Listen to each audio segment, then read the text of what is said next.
First, the Pledge of Allegiance, led by City Attorney Michael Gates. Thank you, Mayor. Please place your hand over your heart. I pledge allegiance to the flag of the United States of America and to the republic for which it stands, one nation, under God, indivisible, with liberty and justice for all. Now we're going to go to invocation by Huntington Beach Fire and Police Department Chaplain Roger Wigg. Would you please pray with me as we begin to this evening's meeting? Most gracious Heavenly Father, you exhort us in your word to trust in the Lord with all your heart, to lean not on our own understanding, in all our ways to acknowledge you, and that you will direct our paths. That's really great counsel for all of us, and we especially ask that you would direct the paths of our city council this evening as they deal with the many difficult issues on the agenda tonight. May you impart your wisdom and discernment to each member of our city council.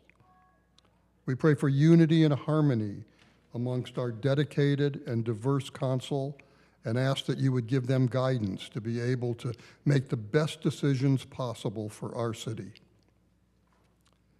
Lord, we pray for all those who are providing their input and sharing their views at the podium this evening. Help them, guide them to share clearly and concisely and with dignity and respect.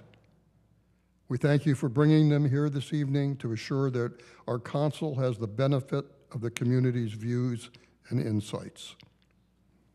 We ask your blessing, Lord, on each of our council members, on our city attorney, our city treasurer, our city clerk, our police and fire chiefs, on our department heads, and on all of our faithful and committed city employees who work so diligently in support of our city and city council. We pray for health and safety for them personally and for their families. We also pray for all of our Huntington Beach first responders. May you keep them safe and give them your wisdom on each and every call. Lord, bless our meeting this evening, and may your peace and wisdom guide everything that occurs here this evening. And we ask this in your precious name, Lord. Amen.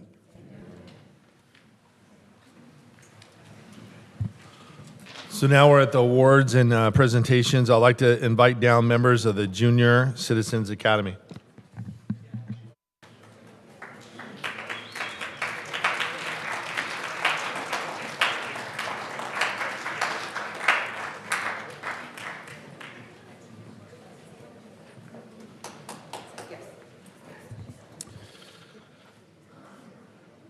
Here. Gracie, go ahead. Good evening, everyone. We wanted to do a special presentation tonight. Usually we don't do presentations at council, but this is a very special night. Tonight to first participants of the city's Junior Citizens Academy. As many of you know, the program started last fall, and these middle school students were handpicked by their principal to participate. Middle schools, Harbor View, Marine View, involved, including Dwyer, Sowers, Mesa View, and Spring View. And this program gives our young students a hands-on approach on learning about our details of City Hall and how each department runs and how all of them work together. I would like to thank all the staff members from our departments that put in together the curriculum, the presentations, and more each month. You truly embody the one HB spirit with your dedication and passion to our city. I think you all can agree by the end of the program, you truly learned a lot. I hope that you've been telling your teachers and friends about all the unique things that you learned here at City Hall. We had 3 students from one family participate in the academy. Owen Hartman, who is an 8th grader, and his sisters, Allie and Susie Hartman, who are in 6th grade at Mesa View Middle School. Allie, would you like to say a few words on your experience at the Junior Citizens Academy?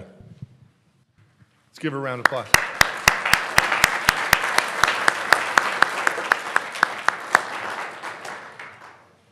Good evening, City Council members, City of Huntington Beach staff, families, teachers, and the first of the Junior Citizens Academy. We did it. It was an honor and my privilege to attend the monthly classes this past year, learning about how our beautiful city functions. This is a good program for the students, and I hope it continues. The most memorable for me was to tour the fire trucks and paramedic vehicles, plus learn about the police force. My dream is to become a jet pilot and was fascinated to learn. Also exciting to learn about was the city's finances and where the money goes and comes from. I think the class about bike safety should be taught in every school, especially with e-bikes and the importance of wearing a helmet. It is fun to win prizes too and be able to finish the program with my twin sister Susie and my older brother Owen. Thank you to the city employees who taught us about their departments. Thank you, Mesa View Social Studies and ELA teachers, Ms. Haygate, Ms. Kroll, Ms. Andreski, and Ms. Mitchell. Thanks, Mom, Dad, Natalie, Quinn, Owen, and Susie. I really appreciate your time, and thanks again for this opportunity and teaching us about our city. Thank you. Great job. Thank you so much. So now we're going to have Mayor Pro Tem Gracie Vandermark read off each name. We're going to give you each a certificate and move down to the end. At the end, we'll do a group photo, okay? All right. Go ahead, Mayor Pro Tem. I'd like to start with Sky Aizawa.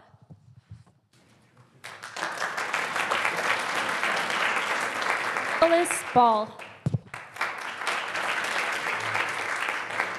Eddie Bañuelos. Hallie Berry. Diana Brito. Don Chan. Anna Chin. Taylor Clements. Ton Gredig. Lucas Gredrick. Owen Hartman. Ali Hartman. Susie Hartman. Ann Liu. Katie Montano. Auva Movaeri. Mana Movahedi. Brooke Overcast. Lynn Marie Rebolad. Sofia Telo. Lila Tovar. Abram Youssef.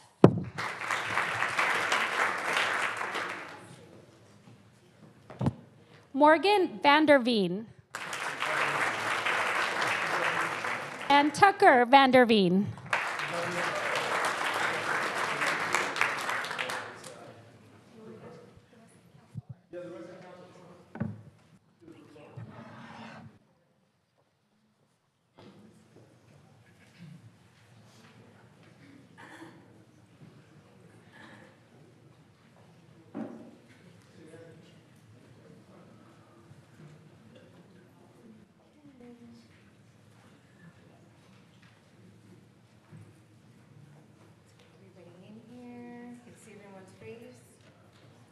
Councilmember Bolt, can you scoot down just a little bit? There we go. Hey, everybody looking right here. Take a couple pictures. Keep smiling. Parents. What are the parents? Look at your parents.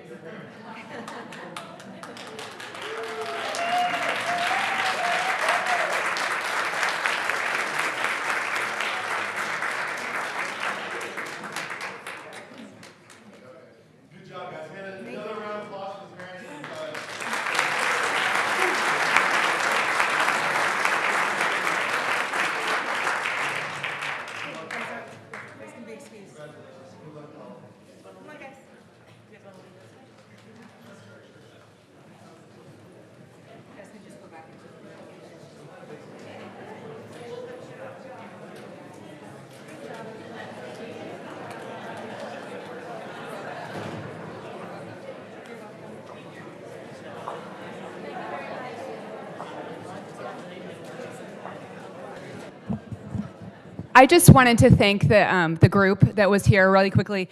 Mayor, let me have just a moment to talk about the Junior Citizens Academy.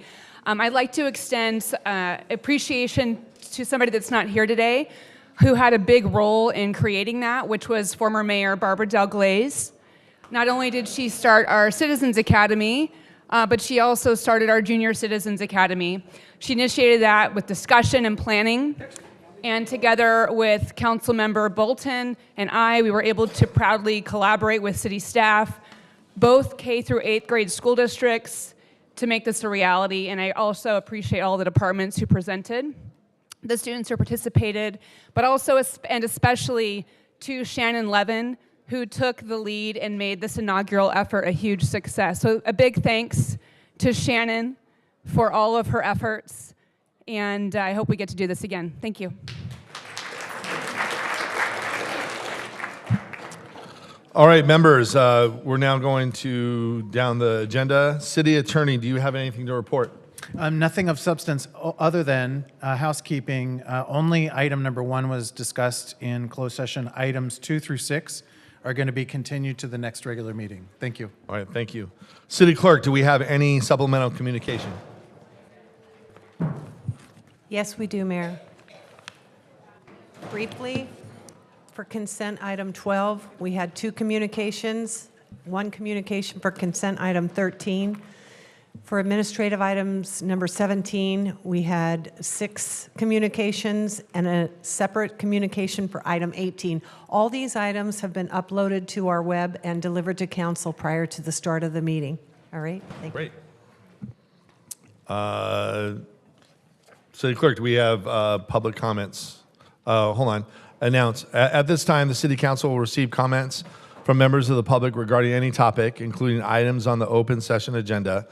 Individuals wishing to provide a comment may do so in person by filling out a request to speak form delivered to the City Clerk. All speakers are encouraged but not required to identify themselves by name. Each speaker may have up to 3 minutes unless the volume of speakers warrants reduction of time allowance. Please note that the Brown Act does not allow discussion or action on topics that are not on the agenda.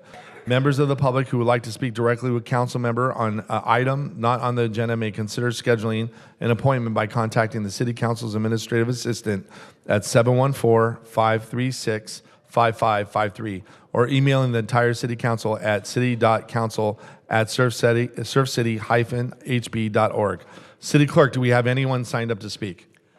Right now, we have a total of 28 signed up to speak, and I made an announcement before the meeting that they could speak on item 16 during the public comments section if they Great. choose. Okay. So the first 10, please come down and approach both podiums. Andrew Einhorn, Ada Hand, Art Estrada, Jean Ferens, Jean or Jeannie Paris, Karen Carroll, Amory Hansen, Shirley Detloff, Mary Jo Baratish, and Henry Abraham.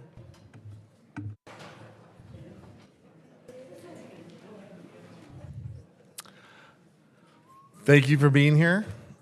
Please proceed. Thank you so much. Thank you. My name is Ada Hand. I've lived in Del Mar Mobile Home Park for 10 years. I address item 12 on the agenda tonight, the recommendation of your Mobile Home Advisory Board to fund a market study of mobile home parks in Huntington Beach. The previous study, paid for by the city, was way back in 2002. It offered a thorough and factual look at conditions in mobile home parks and their residents. I urge you to fund this newer study to know who we are, what our living conditions are, our financial situations, and what effect rising rents are having on our lives. This will enable you to better make decisions that affect over 8,000 residents in this community. A Mobile Home Advisory Board member and I approached several local colleges last year, one of which did the previous study. They said the study would need more than $40,000, which is what they were paid before. We identified a major research group that is willing to undertake this study, Advance OC. This organization is a nonprofit that offers comprehensive research on equity in Orange County. They have a proven track record in our county. Advance OC has worked with every city in the county to pinpoint disparities in quality of life issues. Its report provided elected officials with actual data on where they could make the most difference with their scarce financial resources. Advance OC also has a contract with the State Master Plan on Aging to study the needs of seniors in California. Advance OC is willing to conduct the research and produce a professional report for $10,000. The survey would be available in 5 languages and would use a QR code and computers. We mobile home residents stand ready to assist with the logistics by publicizing meetings with residents in our clubhouse, providing technology to assist residents to fill out their surveys, and translating if needed. Because residents would not enter any of their own contact information, there would be no issue with website security. Advance OC can produce the report in 1 year. I urge you to be responsive to the nearly 8,000 residents who live in mobile home parks in Huntington Beach. This study is critical to counter the lies that are told every day that we are millionaires with multiple homes and we're happy as clams with the rents going through the roof. Thank you for your attention, and I would like to just volunteer my services and those of Mary Jo Baratich to work in the future if you have any questions should you fund this proposal. Thank you for your attention. Thanks for being here. Next speaker, thanks for being here. Good evening, Mayor Strickland and members of the council. I'm Shirley Detloff, a resident of Huntington Beach since 1964. I'm here once again to urge you to vote for the housing element and send it to the state for their approval. Hopefully you will do this. It was my understanding at the last council meeting that the mayor and Mayor Pro Tem had some questions and concerns. At that time, it was stated that meetings would be held to answer their questions and try to accommodate their concerns. Since the housing element has not been changed, I would assume that they did resolve the issues and we could expect a positive vote tonight. It is important that this issue is behind us, as it has been so divisive in the community, with so much misinformation being delivered on social media and in public comments. Your staff has done an outstanding job in researching and producing one of the best documents. Over the years, I've participated in so many of these discussions, and to my knowledge, most councils rely on the expertise of their staff. Delay will only produce chaos, and good government never functions in the best way when chaos rules and is accepted. When something is used as a political tool, good government does not prevail.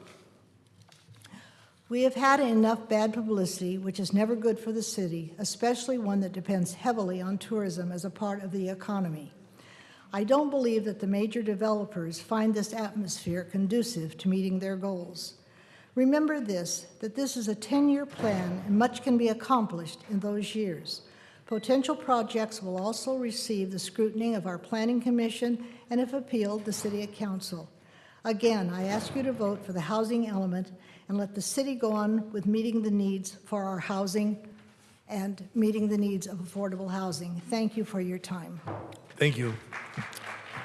Next speaker, thanks for being here. Okay. Good evening, Honorable Mayor and City Council members. My name is Mary Jo Baratich. I've been a resident of Huntington Beach over 40 years. Preserve and conserve are 2 words that are not only embraced, but we were heartened to see that they were the ones that were used in the general plan, a part of which is being considered today is Agenda Item 16. Even though these are not part of the housing element, Attachment 4 land use and Attachment 5 general plan map are in conflict with the California Coastal Mandates, Coastal Act, and the Mellow Act. We need to be corrected during the local coastal program, Land Use Plan, LUP, review later in the year in conjunction with the Coastal Commission. But I just wanted to talk about them. Sub-area 8 of the Attachment 4 on page 219 and 223 are related to wetlands and the mobile home parks down on the Coast Highway. And they're actually not in compliance at this point in time with the city zoning map, which is attachment 7, nor importantly, the California coastal mandates. Subsection 8 will need to be removed during the coastal program, local program, land use plan later on in the year. And for your information, I would like to tell you some history. In 1976, the Coastal Act came into being, protecting existing wetlands in Huntington Beach. In 1978, the landowner of the Huntington by the Sea Mobile Estates Mills Land and Water Company proposed the same development as Attachment 4 of wetlands and mobile home parks.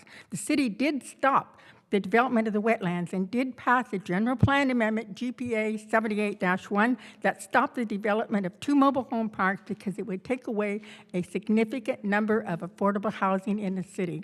Currently, the mobile homes are occupied by low and moderate income homeowners, and a majority with mortgages. The California Coastal Commission, CCC, has been monitoring the area, especially the wetlands, which are zoned as coastal conservation, located in the coastal zone and protected by the Coastal Act. The wetlands along PCH Beach Boulevard and north of the channel are home to the documented endangered Belding Savannah sparrow, one of the most important reasons why they are protected. I'm hoping you will be able to review this and consider this at the time that you have the local coastal program review. Thank you. Thank you for being here. Next speaker, thanks for being here. Good evening, City Council members, concerned citizens of Huntington Beach.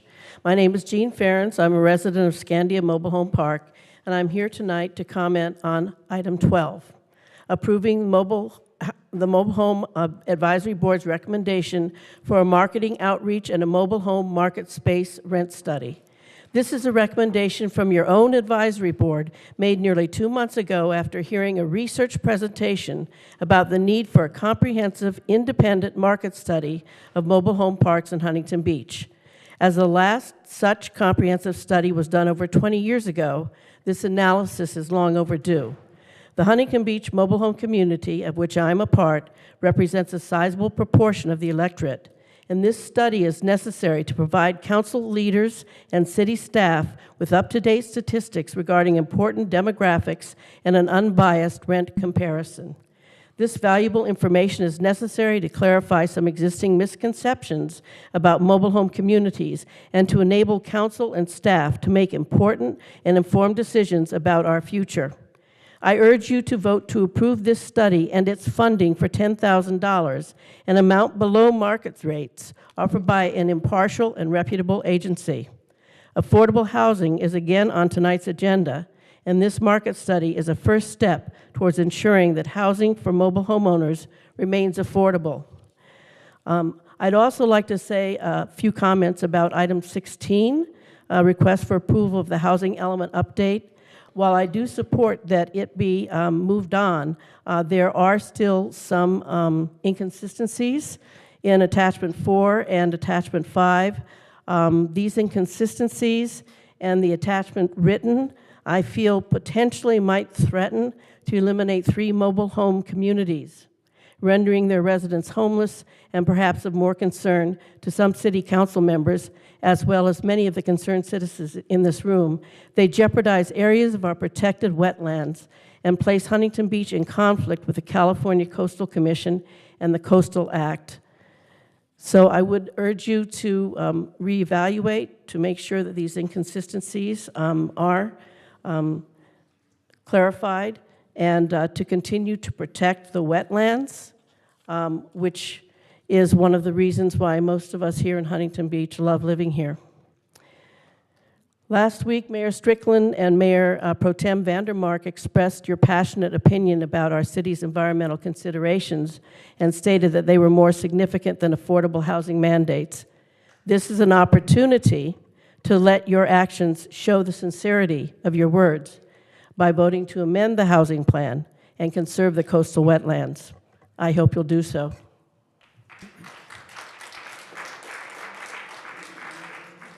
My name is Andrew Einhorn, long-term Huntington Beach resident.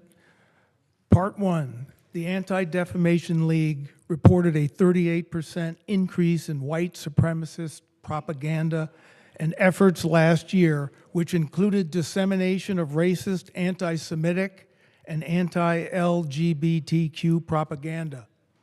Hate speech and propaganda spreads rapidly on social media, making it crucial to have a whole of society approach to combat the mass cult of ignorance.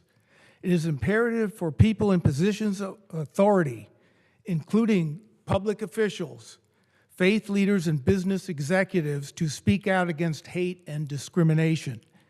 Given the seriousness of the issue, I urge the council to appoint an external ethics committee to investigate previously reported allegations of racist comments made by a council member. Failure to do so would seem as complicity and undermines the council's credibility. Elected officials should not be part of any religious disregard or hating tropes, but instead build a community resilient to hate and radicalization. Part 2. At the March 7th council meeting, a discussion was held regarding the financial savings by having the city attorney work on the Housing versus California case on a salary versus an hourly rate. However, it is premature to boast about savings until the jury reaches a verdict, given the state of California's recent litigation against the city. Will the city attorney continue to work on new cases via salary? How many current lawsuits is the city involved in? As well as how much money is allocated in the budget for yearly litigation? In my experience, specialized legal counsel outside of corporate or city councils are often necessary for these type of cases. This will be based on an hourly rate and will be expensive. If Huntington Beach ends up out of compliance with the state, Huntington Beach would be ineligible for possible state funds, risk further litigation from housing rights organizations, developers, and face fines from the state. I sincerely hope the council has conducted critical thinking, making logical and well thought out judgments based on sound reasoning rather than any gut feelings or personal biases that place the citizens of Huntington Beach at financial risk.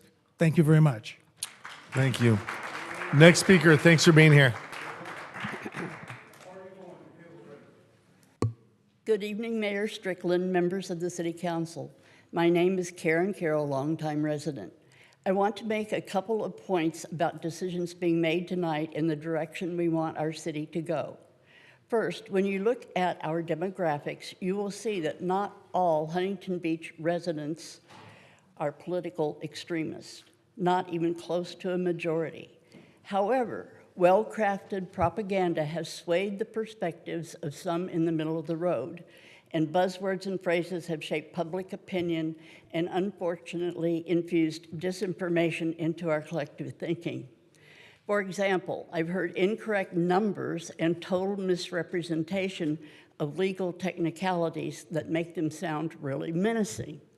Look at the numbers in the document, the housing element, and the calculations made by our professional city staff. Do the math. Requirements asked of our city do not even come close to the construction of the number of units that is being mentioned in some of the flyers going around. And as Pat Goodman recently pointed out, making any structural changes anywhere carries some environmental impact. And that doesn't stop mankind looking for new ways to make lives better. But sometimes it seems to be more fun for some of us to be part of a spunky group making noise than to soberly and seriously look at ways to make life better for ourselves as part of a larger community. I know, I did that in high school.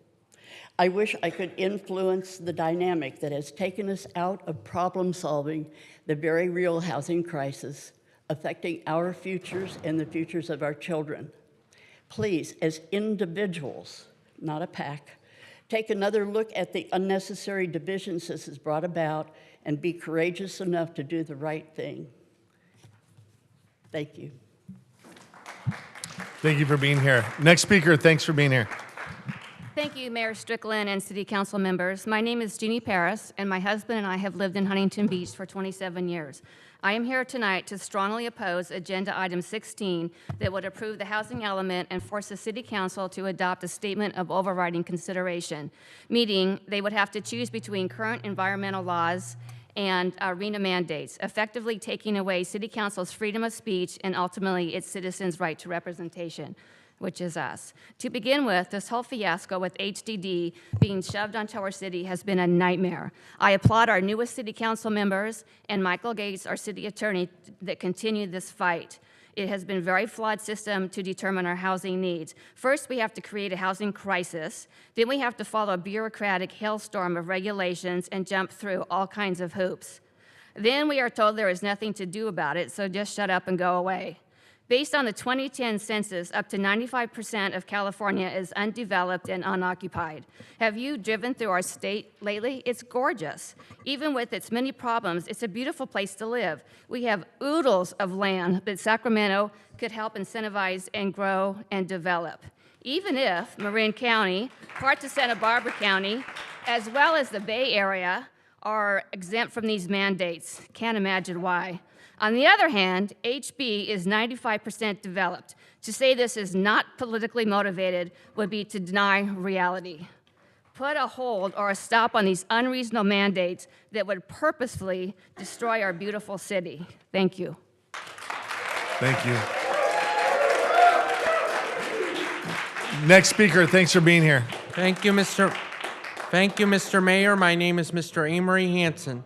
I'm speaking tonight in support of item 19, Councilman McKeon's item to create a schedule for the one-stop shop for permits.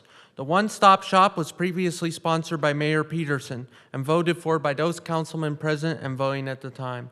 I think the mayor and the councilmen are well aware that I do not mind spending significant periods of time at City Hall. I recognize that others, unfortunately, may not have the ability to spend significant time at City Hall. I believe the one-stop shop will streamline the permitting processes and result in more efficient and timely service. Planning and building permits are often associated with high-density developments and housing development in general. However, this association is not the exclusive purpose of planning and building permits. Planning and building permits are often required in other circumstances. Of note, permits often are required of our local restaurants and other small businesses for certain purposes. I believe Huntington Beach should support our local businesses. I believe in a free market. I am also supportive of ways to reduce, quote, red tape, end quote, so that we can encourage current businesses to remain in business and new businesses to come to Huntington Beach, the city of expanding horizons. Once again, I urge a yes vote on item 19. Thank you. Thank you so much. Next speaker, thanks for being here. Good evening, Mayor and members of the council. My name is Henny Abraham, not Henry, sorry. I wanted to say thank you for the opportunity to speak in front of you tonight. I am the Iranian American Engagement Director for the Orange County Republican Party, and I'm standing in front of you because since November, we have asked for a resolution to be put forth on your agenda in solidarity with the Iranian community of Huntington Beach and Orange County. Out of the 34 cities in Orange County, 16 have passed this resolution since October, and your two neighboring cities of Costa Mesa and Newport Beach were amongst the very first cities to pass this resolution. The importance of this, especially for someone like myself who wasn't born and raised in this great country of ours, is the fact that I get to stand in front of you doing something that I would not be able to do if I would be living in my motherland. I moved here when I was 14 years old, and it was by grace of God that we moved here. Because at the age of 12, I shaved my head in the protest of the mandatory head covering, and I got stopped by the so-called morality police of the Islamic Republic, who was responsible for the murder of the 22-year-old Mahsa Amini this past September that ignited a revolution in Iran. This revolution is the first female-led revolution, and it is going strong. As of right now, they have imprisoned over 20,000 people. They have murdered kids and youngsters as young as 3 years old, and it is not stopping. And this is something that's been happening for the past 44 years. Now, I get to stand here and I am proudly wearing the Republican pin because to me, the Republican Party stands for freedom. It stands for liberty and it stands for the pursuit of happiness, something that the founding fathers of our country wrote in our Constitution. And I believe that it is the duty of every American to stand in solidarity with anyone else who is not privileged or blessed enough to be living in a free country. I am urging you as a woman, as a mom, as a wife, as a Christian, everything that I'm telling you right now as someone who has been active in the political arena, as a candidate running for assembly seat in 2024, all of these things that I'm listing for you right now is something that I would not be able to do if I was living back home. I am married to a wonderful white man. That would have not happened. I became a Christian when I was 25 years old. I would have been sentenced to death if I've changed my religion back in Iran. I am involved in politics. That is something that is unheard of in Iran right now. I am urging you to agendize this resolution. I have a copy of it. I'll be more than happy to provide a copy of the resolution for you. You can look at the language that Newport Beach and Costa Mesa adopted, and I'm asking you to please pass this resolution in solidarity with us. Thank you for your time. Thank you for being here. Thank you.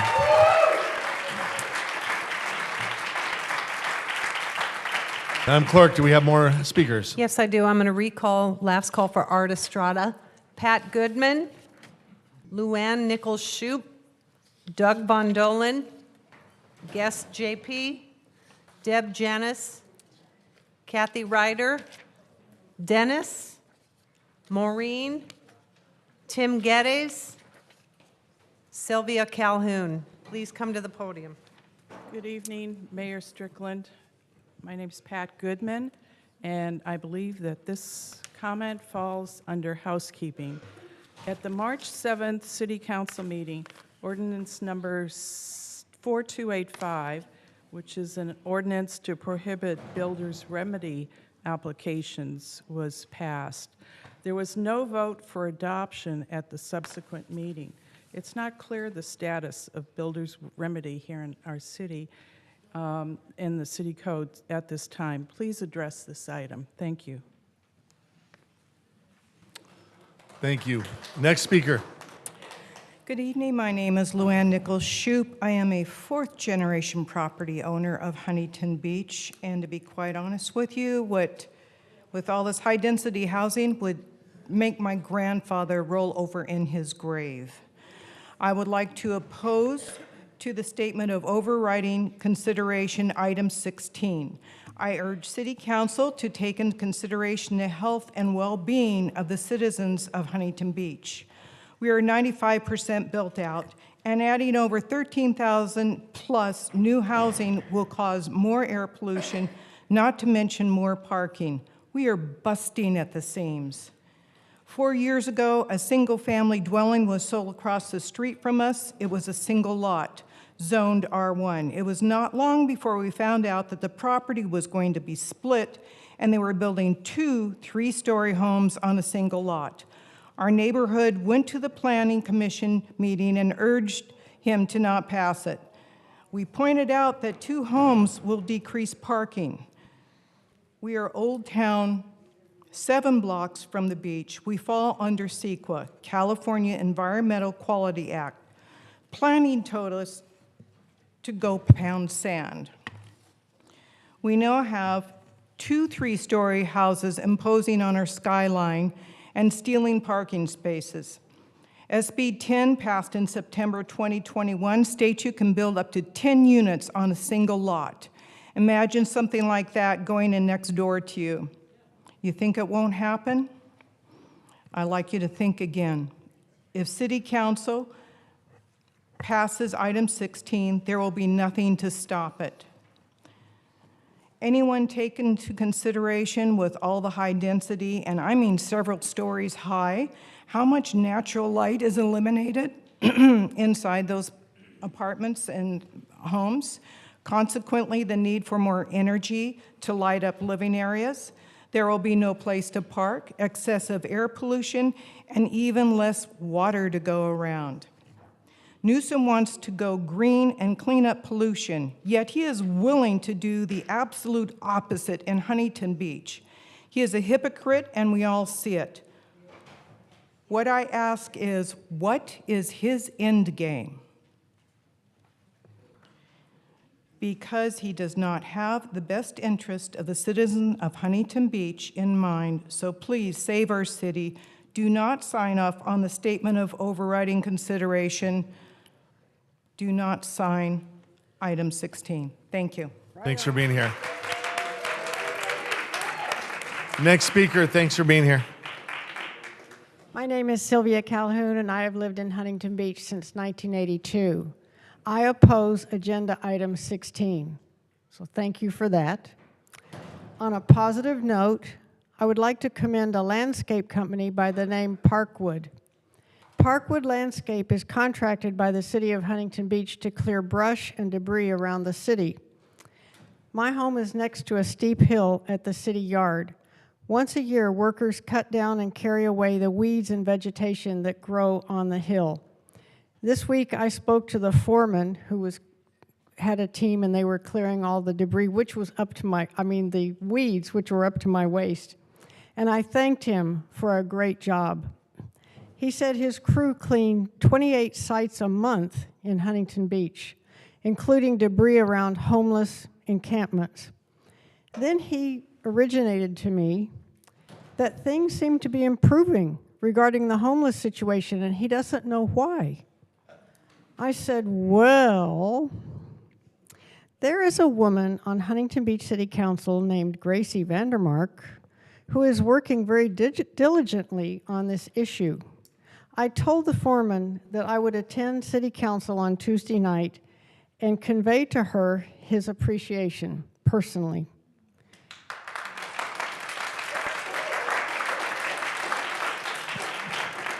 He said to me, oh, please do. Thank you very much. Thank you for being here. Next speaker, thanks for being here. Good evening. Hello, Mr. Mayor, City Council members, and staff. I just have a very brief statement because there seems to be some misunderstanding about what a statement of overriding consideration is.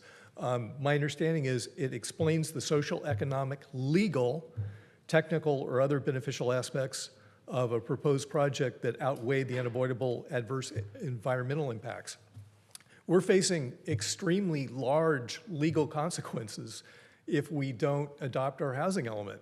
So you can simply say that you disagree, but because of the legal challenges that are facing you, you have to adopt this housing element in your statement of overriding consideration, and you just have a perfect springboard for your lawsuits.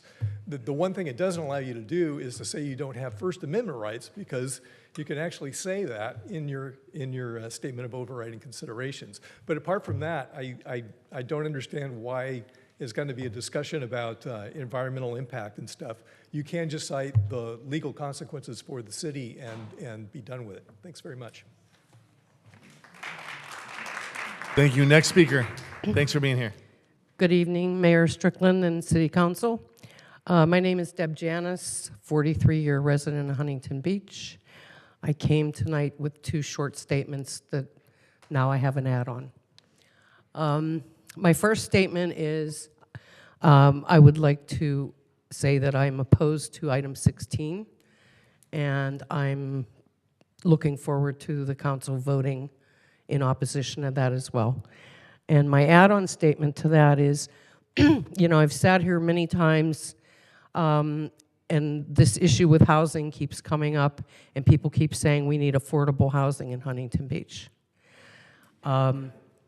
Last year, or maybe it was the year before, time warp, the former council together did some weird stuff and bought 2 apartment buildings in Huntington Beach, the Elan and the other one over by Olive Garden.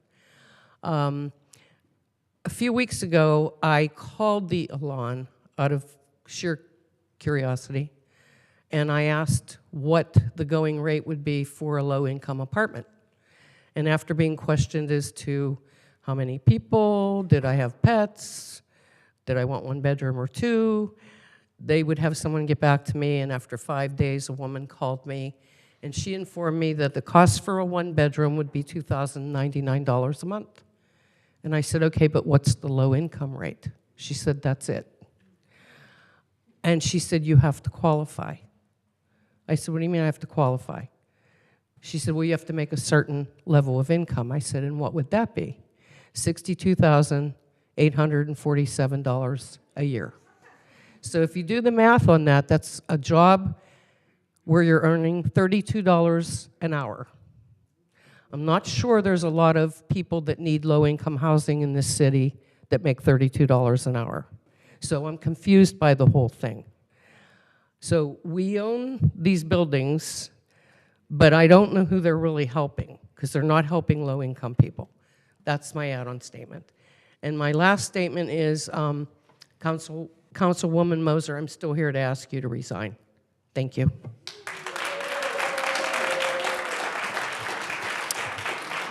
Thanks for being here. Next speaker. Honorable Mayor, elected council members, my name is Dennis, and I've been a resident in this community since May of 1984. At that time, if you remember, the interest rates were 13%. I was delighted to get one at 12.75%. To say that we had to stretch to get into our house would be an understatement.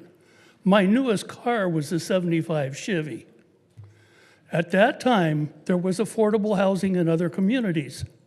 There is affordable housing in other communities now. The developer who built I'm not opposed to developers. The developer who built my house in 1962 was a professional developer, and I'm very happy about that. But he didn't go to Sacramento, pay a hell of a lot of money to lobbyists to get a whole bunch of laws changed so they could go to local communities and ram their political opinions down our throats. This is our community. We've worked for it. My wife and I worked 2 jobs for years to afford our house, and we love it. Our neighbors, I've got 6 neighbors who were there when I got there. Lord, some of them have been there a long time. And it's a nice community. We don't need Sacramento coming in here and screwing up our town. Please do not support item 16. Thank you. Thank you. Thank you. Next speaker, thanks for being here. Good evening, Mayor and City Council. My name is Tim Geddes. This is a period of reflection for me. Yesterday was my birthday, but more significant is that this year will mark my 40th of residency in Huntington Beach. I can't say it has all been positive, especially now when the progress of from 20 years ago is being undone to the great disservice of the community I have served for about the same amount of time. My main concern right now is affordable housing.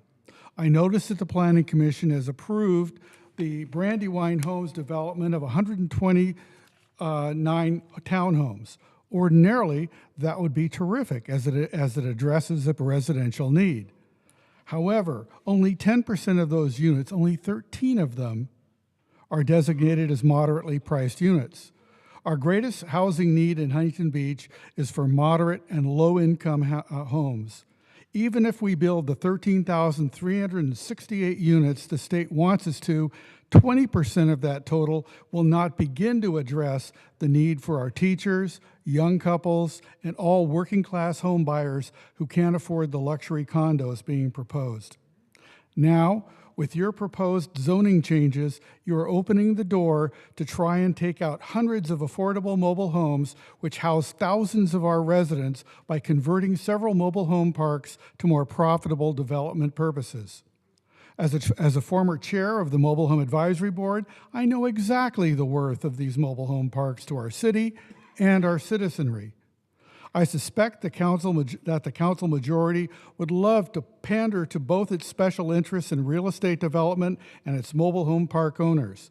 Maybe park owners will relish a massive payday for converting one or more parks to development that will crush all of the manufactured housing homeowners under their sway, which includes seniors, veterans, families on fixed incomes, and those who would have nowhere else to go.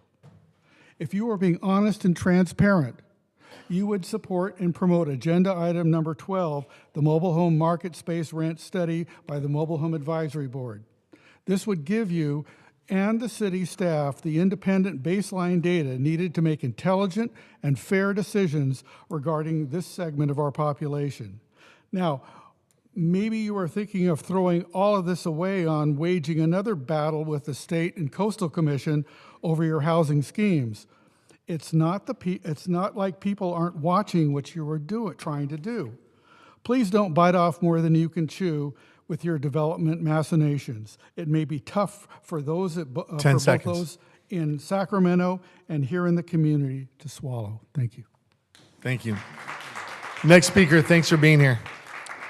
Good evening, Mayor Strickland, council members, city staff, and fellow citizens. Kathy Ryder, lived here for 38 years.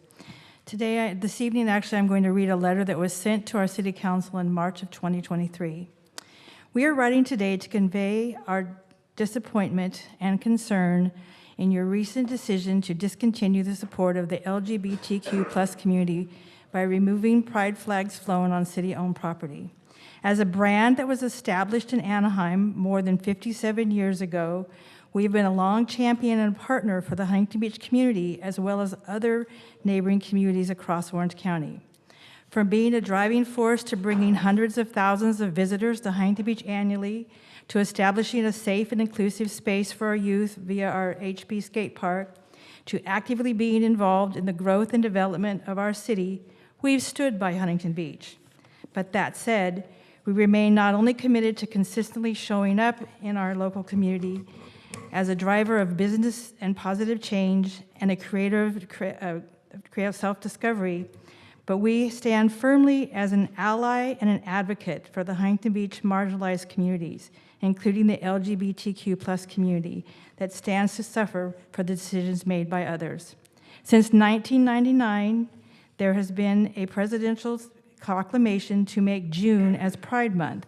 Americans across our nation have recognized the struggles and the achievements of this community.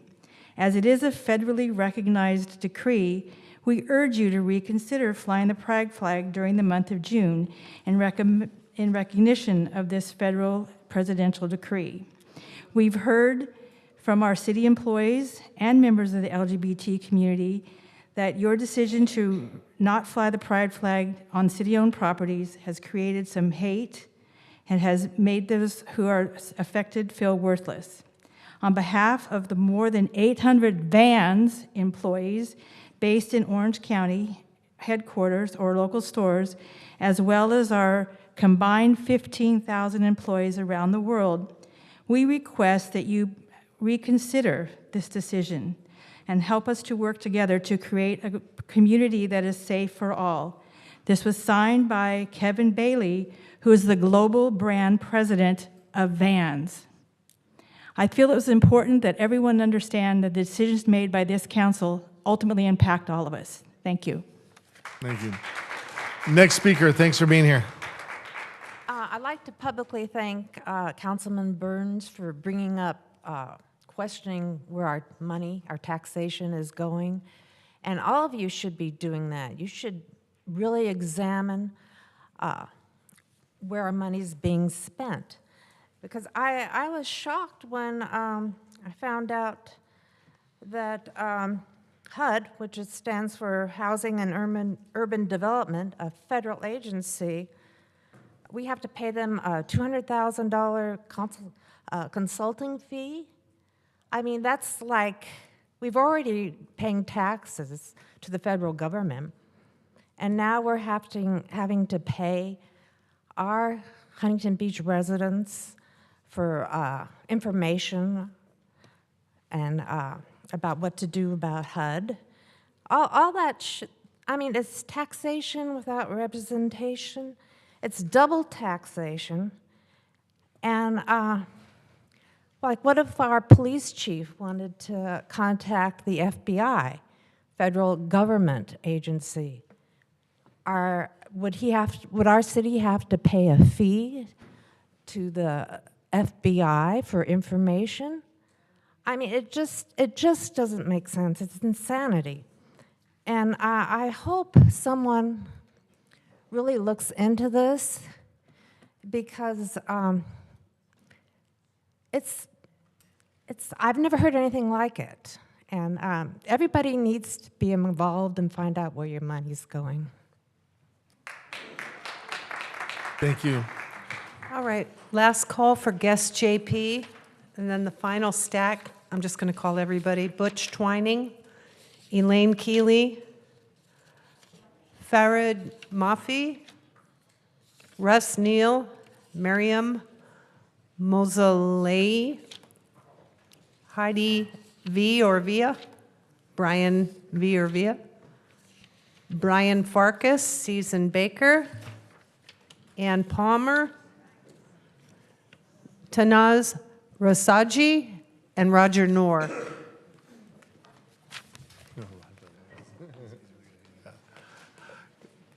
Next speaker, thanks so much for being here. Good evening, Mayor Strickland and City Council members. My name is Elaine Bauer-Keeley, and I'm here tonight to urge you to pass the housing plan for Huntington Beach and support our schools and our home values, which are a direct result of high-quality schools in Huntington Beach. Support your staff by passing this tonight. I'm a 59-year resident, and I know when people come up here with many years under their belt, I see eye rolling like that doesn't matter. I had my first campaign as a 6-year-old. I passed out balloons for people for parks, and today we have a central park, and we have a park around every public school. And so that's how young my career started. In Huntington Beach, I can speak to this issue. My family has participated in parks, saving the Bolsa Chica, the Huntington Beach Central Library, rebuilding the pier, creating the Art Center, building the Senior Center. And my father, mother, brother, and I have served on so many boards and commissions, it would take my 3 minutes to share with you what the legacy of the Ralph Bauer family is. So, to get on with it, this is a calling and a legacy to take care of Huntington Beach. As a 40-year educator, now retired, I would like to share with you the roller coaster ride known as declining enrollment and school closures. In 1964, this city was the fastest growing city in the United States. They couldn't open schools fast enough. I attended 4 schools living in one neighborhood because they kept opening new schools. In the late 70s, Marina, Edison, and Fountain Valley all had more than 1,000 students. And this was the height of that era. And then we all went away to college, and our parents did not sell their homes. And we had huge declining enrollment, which was very tough on the schools, and schools had to be closed. I attended 4, Havenview, Robinwood, and Rancho View all closed. Rancho View is now Lowe's. So I always say I graduated from the lumber yard at Lowe's.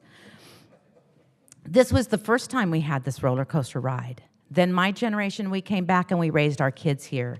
And in the 90s, we had a rise again, and more schools opened, gyms were built, programs for the arts and the scientists, even a professional development center for teachers happened, and this is why we have top schools and districts that are ranked in the nation.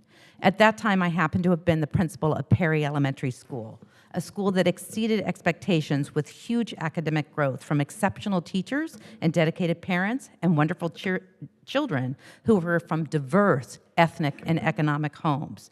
The Perry graduate was literate, loved the arts and sciences, and 50% of them were bilingual with Spanish as their first language, and many of them went on to get biliteracy certificates when they entered high school. Perry is now a closed school. Without housing for young families, the school districts will again have to face school closures and thus hurting our city and our children. Thank you so much. Next speaker, thanks for being here.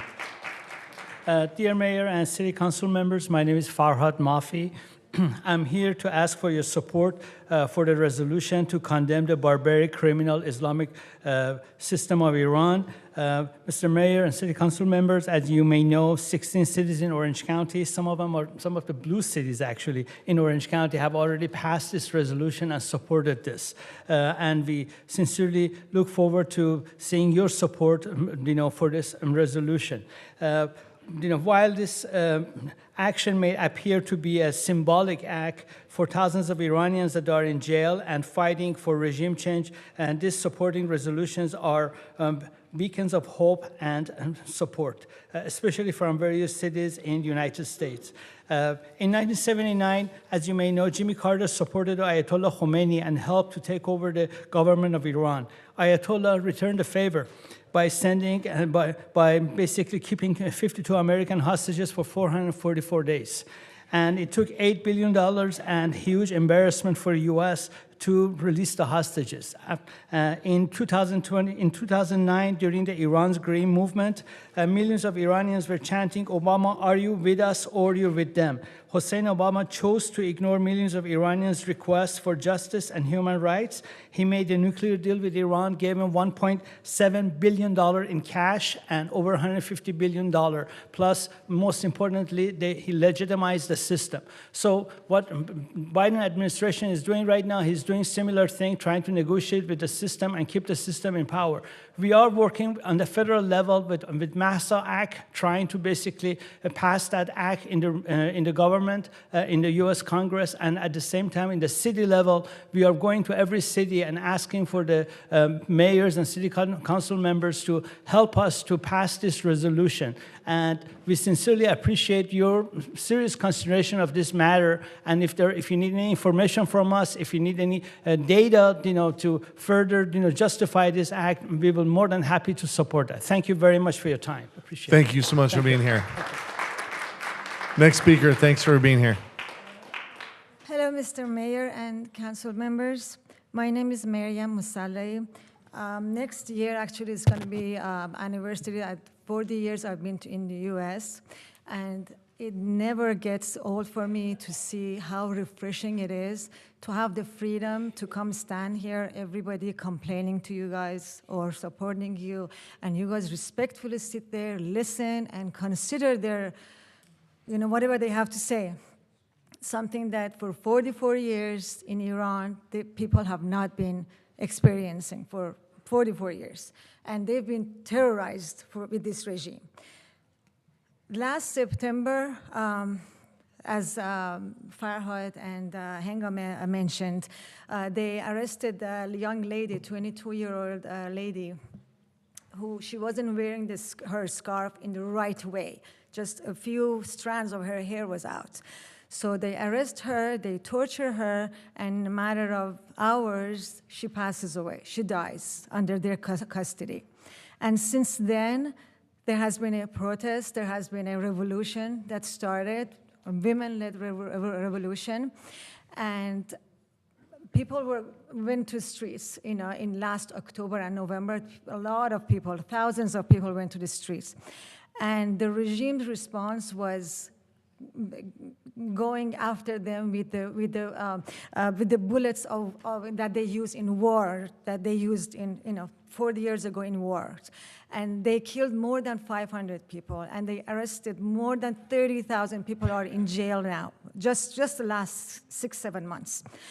And the latest, actually, their latest act is since last month, I want to say a month and a half, they've been using chemical gas in girls' schools. And they use a chemical gas, and then when the kids want to call their parents, they close the doors so the parents cannot go in. The kids get sick, they take him to the hospital. This has been going on for the last month and a half. God knows how many schools that this has happened. The kids they take him to the hospitals because they're sick, and they don't let the parents see the result of their lab, if they have done anything. They can't see what happened to their kids. And this is their latest act. So every day they come up with something new to terrorize and torture the people. So what we're asking you, like the other cities that we've gone to, is to pass this resolution.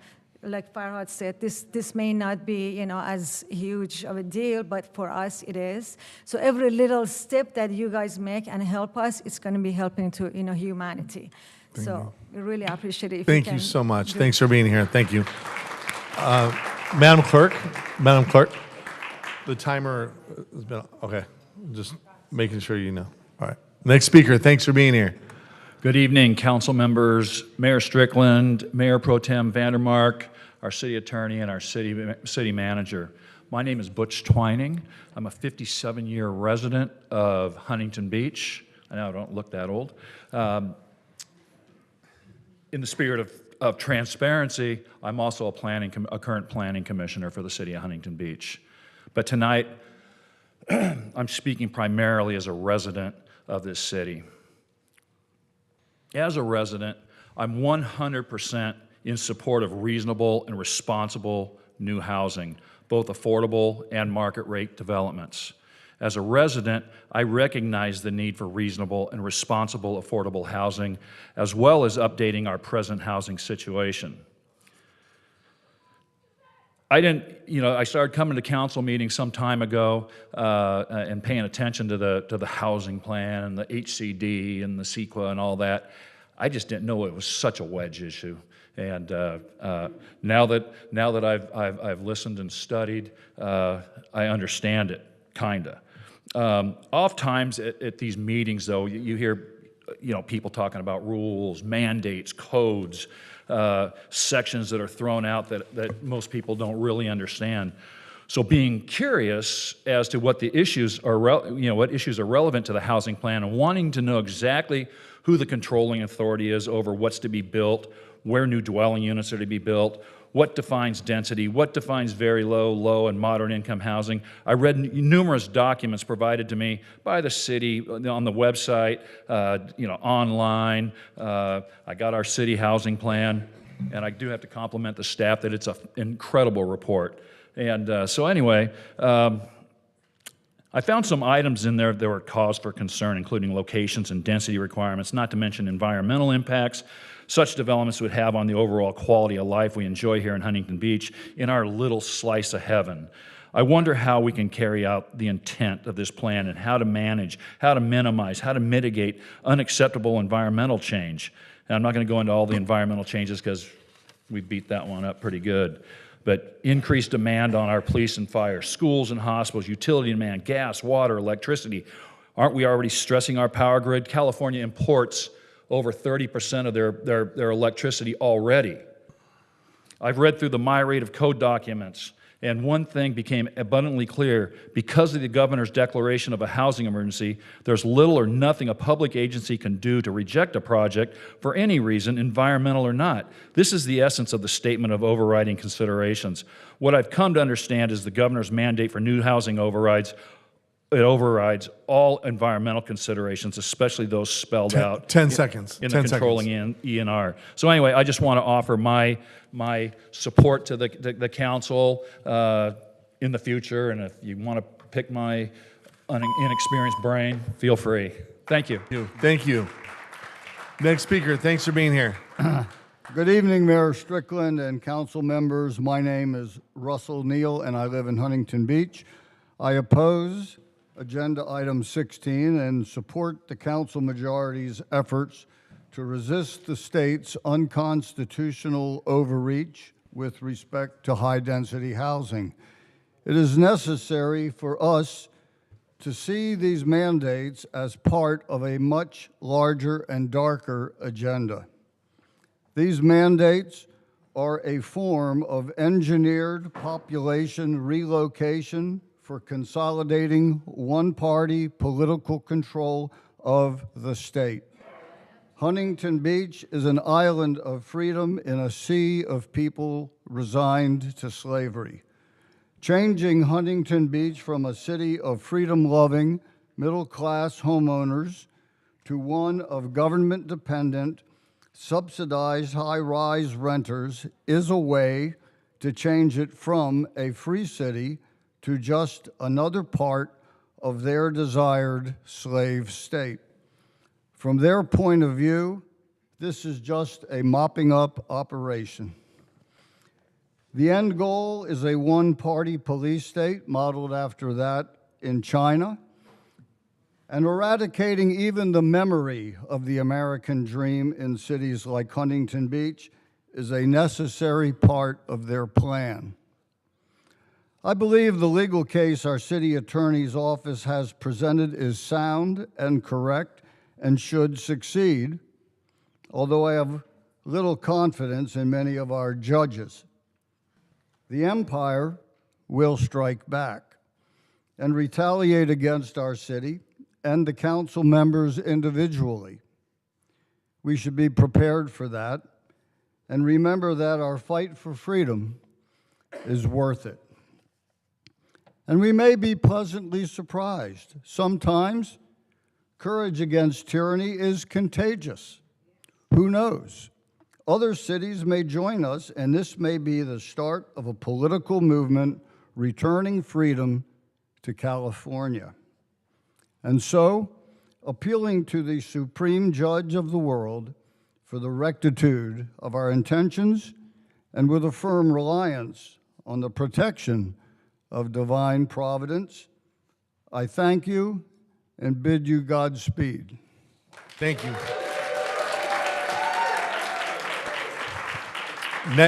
Next speaker, thanks so much for being here. Good evening, Council and Mayor. My name is Susan Baker, and I stand before you tonight to oppose Agenda Item 16 and voice my support for the City Council and City Attorney Michael Gates in our fight against the RENA mandates and Sacramento overlords. I ask that you do not adopt that new housing element or statement of overriding consideration. From day one, we've known that the RENA system is broken, inaccurate, and imposes unrealistic requirements on cities like ours. It relies on faulty population forecasts and inaccurate vacancy rates, leading to unobtainable housing targets that cannot be met. While Huntington Beach has been unfairly burdened with such housing requirements, other cities have been allowed to skirt the same housing laws with the state's approval. This is not only unjust, but it is also unconstitutional.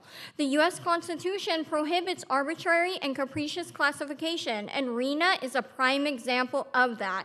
You must protect the health and safety of our community as well as our quality of life.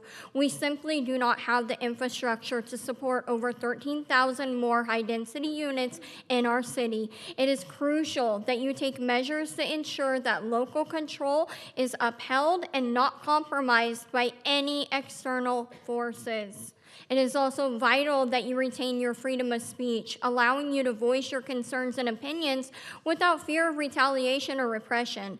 This freedom is essential to maintaining a healthy democracy and ensuring that decisions are made in the best interests of the community.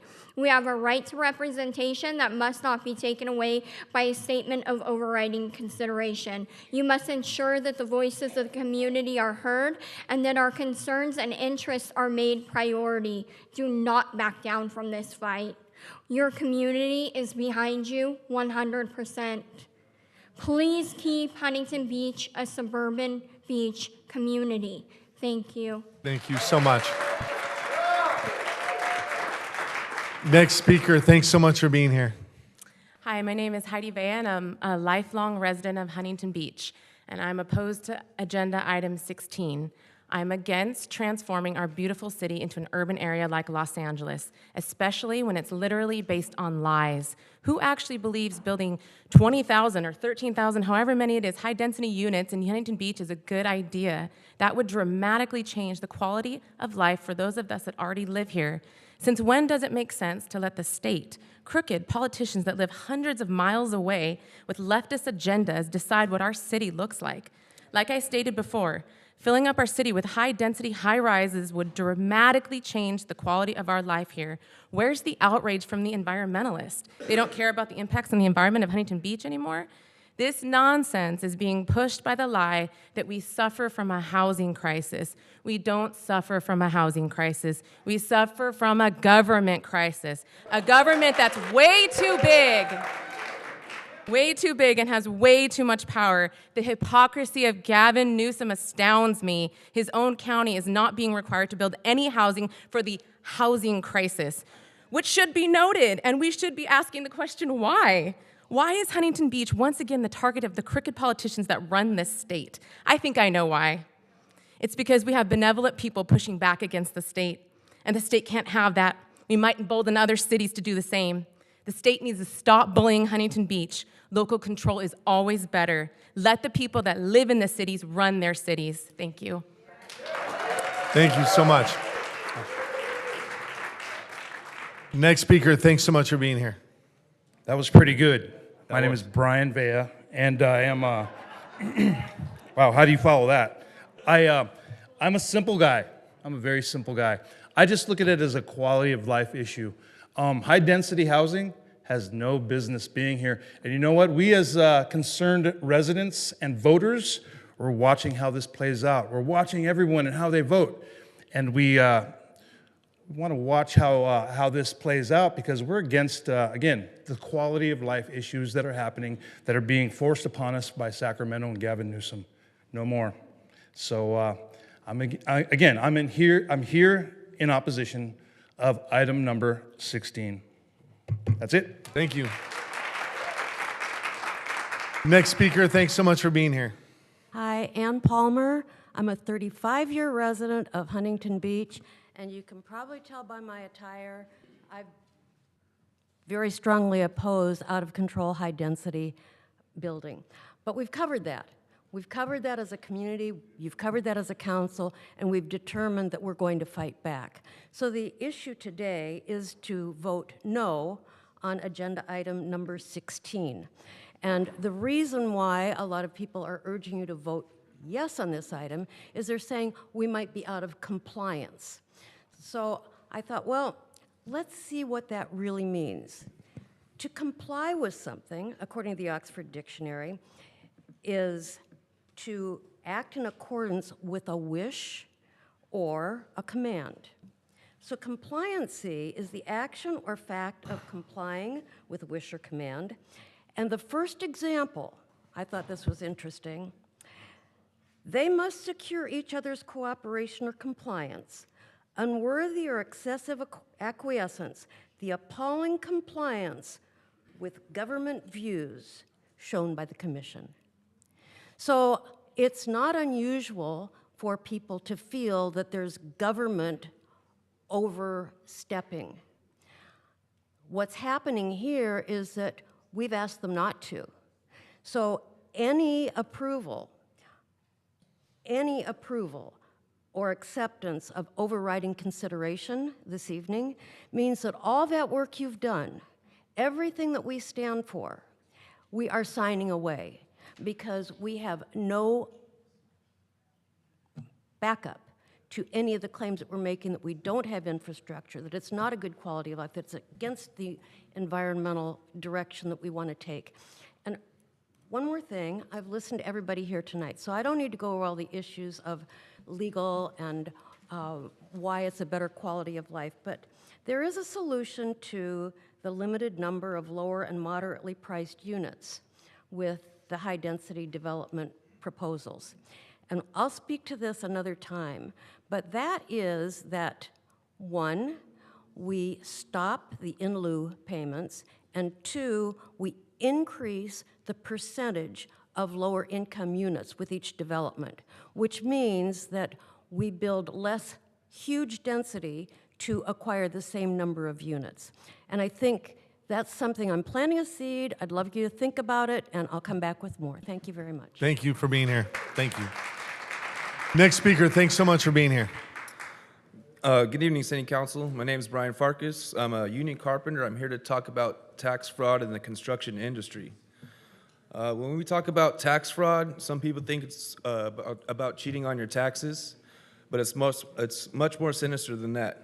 Construction industry tax fraud is wage theft, it's worker compensation fraud, it's labor trafficking, it does major damage to the hardworking families looking for the American dream. Criminal exploitation of workers by developers and contractors is part of a business model that requires a vulnerable workforce that has no option other than to accept opportunities, and generational wealth will be denied in hopes that the next generation of their families also be victims of the same predators. Tax fraud and human trafficking cost us and our communities $8.4 billion a year, all while developers and contractors add to their bottom line. This month, Carpenters Local 714 and the United Brotherhoods of Carpenters are taking part in a National Tax Fraud Days of Action, a series of events to raise awareness about construction industry and tax fraud. Tax fraud is costing your community Lost tax revenues cheat your community out of much-needed tax revenue that fund your fire departments, schools, libraries, health services, and road maintenance. With rising inflation, paychecks are stretched thin already. But if you're not even receiving a paycheck because you're getting paid cash, you're forced into the underground economy, times are even more desperate. Contractors use cash pay and illegal labor trafficking to commit fraud while taking advantage of vulnerable employees by underpaying them or not paying them at all. Workers are sent a clear message: the American dream is not for you, while the predators that exploit them enjoyed record profits. So we're here today to ask you, what are you going to do to stop tax fraud? What are you going to do to protect our most vulnerable workers? What are you going to do to protect local law-abiding contractors that can't compete against the criminal enterprise? We ask you, will you stand with us and demand accountability for criminal developers and contractors that use tax fraud and exploit workers to leave the community to pick up the pieces? The residents of Orange County deserve better, and we'll thank you for it. Thank you. Thanks for being here. Thank you. Next speaker, thanks for being here. Good evening, Mr. Mayor and council members. My name is Tanos. I'm here today to kindly ask you all to agendize and adopt a resolution condemning the Islamic Republic of Iran. So, as I'm sure you're aware, after the killing of Ms. Mahsa Amini on September 16th, the Islamic Republic of Iran's regime forces have been eliminating all forms of political opposition from peaceful protesters. Let me give you some insight. They are firing live ammunition, purposefully targeting the eyes, head, and genitals. They are physically and psychologically torturing prisoners they've captured within the past 5 months by raping them, burning them, impairing their vision, dislocating and breaking their bones, and poisoning schoolgirls as young as elementary. In the past 5 months, more than 5,000 have been killed in the cities of Baluchistan and Kurdistan, and over 700 more all across Iran. Thousands have been wounded, 20,000 imprisoned, and 12 have been executed without any due process. Just think about it. You get detained, and as little as 30 days, you get executed.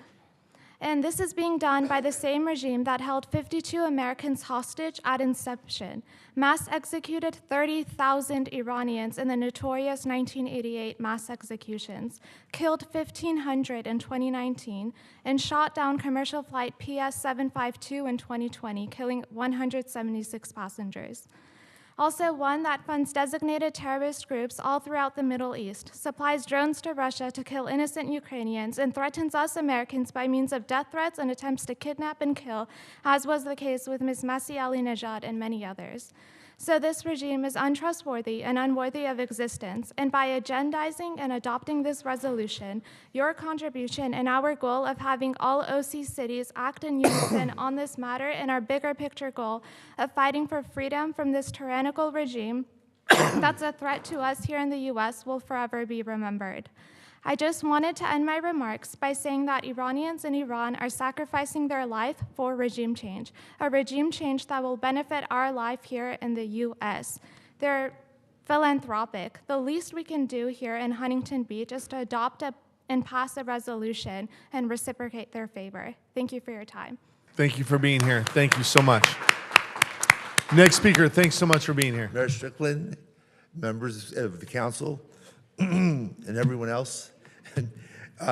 First, it's been 28 days for my hunger strike for a Citizens Oversight Commission for the police department that's way out of control, whatever, but I lost from I started off at 263, and now I'm at 232, and 31 pounds. And I really, really am determined. I've been on a hunger strike for 28 days, but I'm not going to talk about that today. What I'm going to do is I wanted to ask you guys to please pay attention to and review and repeal the proposal that was approved the last city council, and some of the members are still here. And it was regarding how you guys gave the police, not city council, okay.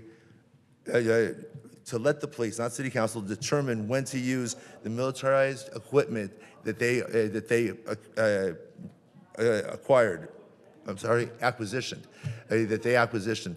You guys passed it all, or City Council passed it, and they grouped it together with a whole bunch of other proposals. So that way, it took it out of your hands, and they can do it whenever they deem it's necessary instead of having City Council do it. I mean, or determine it. So if you guys could possibly review that, I would really appreciate it, because I think it's a very, very important thing that needs to be addressed. The next thing is, it's called, from the ACLU, it's called the Community Control Over Police Surveillance, and it was from the ACLU, and I think it was over like 30 cities have already signed on to it. Newport Beach, at the ACLU, and this for community control over police surveillance, they have a write-up on it, but I didn't have time to, I mean, every single time I click on it, it just goes to the website. So I think that they signed on to it too. So it's really important, because the police surveillance, a lot of stuff that they have, they don't even tell you guys that they have, because it's not, they don't have to if they didn't use the city funds to acquire it, I guess, or if it was donated by somebody else. So I really think that you guys should really consider having a proposal in regards to that stuff, that they're not allowed to use it until they tell you what they have, because nobody knows, and nobody knows when they're going to use it. But a lot of it is because they pinged me and they towed my car, and the only way they could have done that is with the Stingray. It's a machine that they have. They swear that they don't have it, but they have like 4 of them, I believe, or more. So please, you guys should really pay attention to that, because you guys are the city council, and you guys are supposed to protect us. 10 seconds. Thank you very much, and have a great day and a great week. Thank you so much for being here. Thank you. That concludes public comments. All right, that concludes public comments. Members, we're going down the agenda then. Council committee appointments, announcements. Does any member have an announcement? Seeing none. AB 1, 2, 3, 4 reporting. Does any member have anything to report? Seeing none. Openness and negotiation disclosures. Does anyone have anything to disclose? All right, moving right along. City manager's report. City manager, please introduce your report. Mayor Strickland, if I may, can I reverse the order? Yeah. Okay, that'd be great. The first item, it's not on the list, but I'd like City Treasurer Elisa Backstrom just to share with you and the public a very important recognition that her office has received. Elisa? Hi, good evening. Thank you for the opportunity to share this great information with you all. Last week, the City of Huntington Beach received the California Municipal Treasurers Association's Investment Policy Certification with an outstanding rating. This certification recognizes that CMTA has validated that the City of Huntington Beach's investment policy adheres with the State of California Government Code and meets the program requirements within 18 different topic areas deemed as best practices. This certification evidences our city's commitment to the safety of public funds as we develop and follow our city's investment policy according to government codes and professional standards. Please let me know if you have any questions or would like additional information. Thank you. Thank you so much. Thank you, Mayor. I also wanted, before you and I step down to recognize Sean Crumby, I wanted to talk about 2 important ways for the community to participate in items that are really important to the council. First is a first ever citywide 1HB customer service excellence initiative. This is kind of a platform, a foundation for building upon many of the initiatives that this body wants this organization to accomplish. As we are on an ongoing quest to improve the work that we do, discover new tools and techniques for service delivery, one of the things that we wanted to convey today is there's opportunities for the community to get involved and to help us be better public servants to the community. The first is an in-person roundtable discussion on Tuesday, April 11th at the Senior Center at Central Park from 6:30 to 8 p.m. That information is up on the slide as well. We want candid feedback, helpful feedback, so that we can serve this community better. The second is we're going to have a virtual community input meeting on Zoom on April 12th from 6 p.m. to 7:30 for those who aren't able to come to the senior center. And we'll be seeking the same feedback and input so we can be better at what we do. Lastly, as is on the slide, and that we have flyers out front, we have an Our Community survey that I know all of you elected leaders have helped get the word out about, that we're seeking community input on by April 14th, 2023. That QR code up there, the link on the flyers, link on all the city's social media channels will help the community get to that brief survey. The second important thing is, as a city team, we're super excited to kick off the city's annual Citizens Academy. It's a 9-week program that begins on Wednesday, April 26th, right here at 5 p.m. At City Hall. The community members will get to meet council members, department directors, other city staff, receive an overview of the program and services, really get to understanding of what their city does and why it does what it does for the community. So there's applications to attend that academy. They're due Friday, April 14th. Up on the slide is some information about it. Anyone that has questions can email Julie Toledo or call her at 714-536-5577. And we are really excited about those two initiatives that I know this leadership body supports. I think spaces are limited. I don't know what the limitation is. About 30, according to Julie Toledo. So thank you. Thank you, Councilmember Burns. And with that, Mayor, I would like to walk down in front and ask Public Works Director Sean Crumby to join us. Great. So.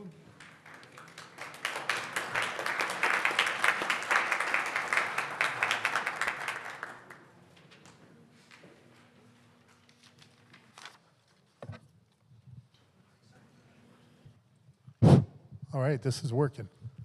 All right. So for those of you who may not know, this is Sean Crumby, Public Works Director for the City of Huntington Beach. And we want to take tonight as an opportunity to acknowledge him. Sean has been a resident of HB for about 10 years. And in July of 2020, he joined the city as its Public Works Director.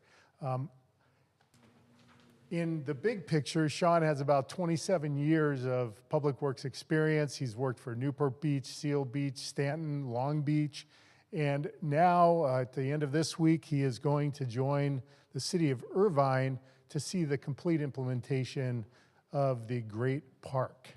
And so it's a huge honor for Sean to be able to undertake such a important effort in this stage of his career. Albeit, I think every single person in this room is super sad that he's leaving to go work for another city, but we're super happy that he's still going to be an HB resident. And he bought an electric car so he can get in the carpool lane, so we know he's not leaving Huntington Beach.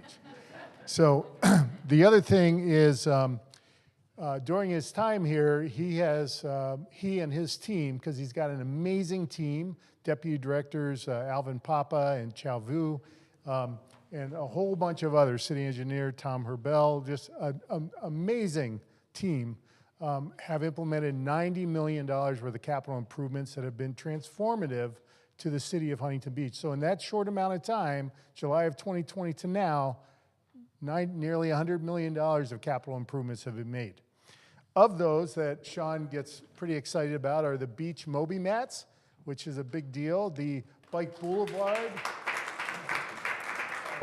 Boulevard down Delaware, the Circuit Shuttle in downtown, the Bluff Top Railing and that project, right? And a whole host of other projects.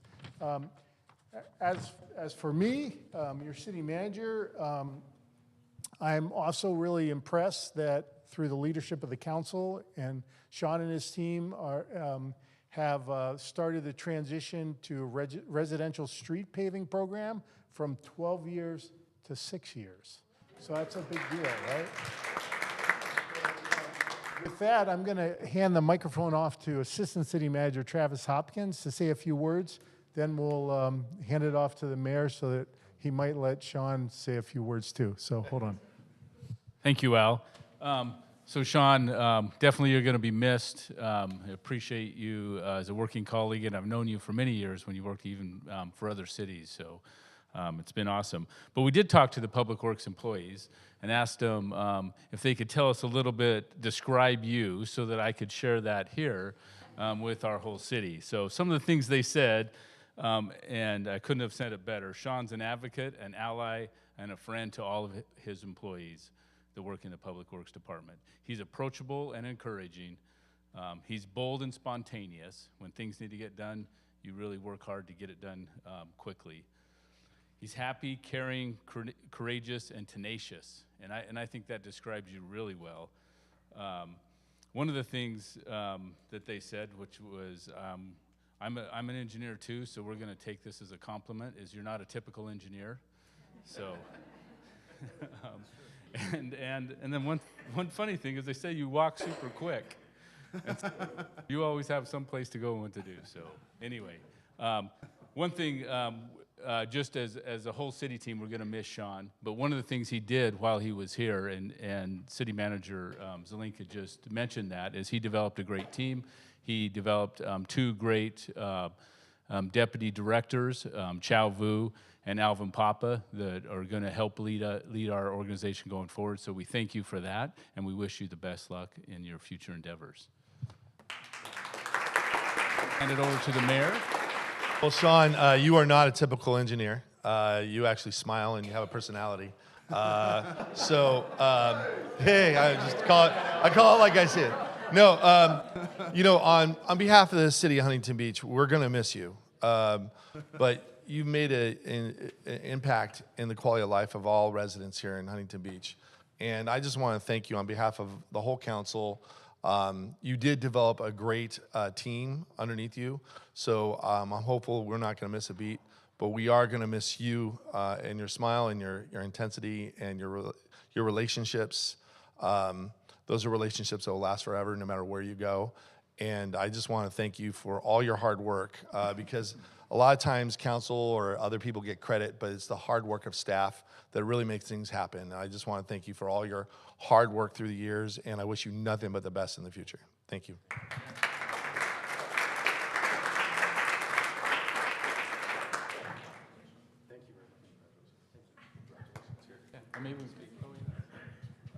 If I could just briefly express my gratitude for, it's been just a wonderful time for me the last few years, and I just would like to say a big thank you, first to the council. Thank you for support for everything. Thank you to the city manager's office, to Al Travis and city manager's office, to all the employees of the city, but for me, a big thank you goes out to the hardworking men and women of Public Works. We've done a lot of great things. You will continue to do a lot of great things. And believe me when I say that the hard work that you do makes, like the mayor said, it matters and it makes a difference. And I just would like to really express my gratitude for that. So thank you.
Did you want to say? Yeah.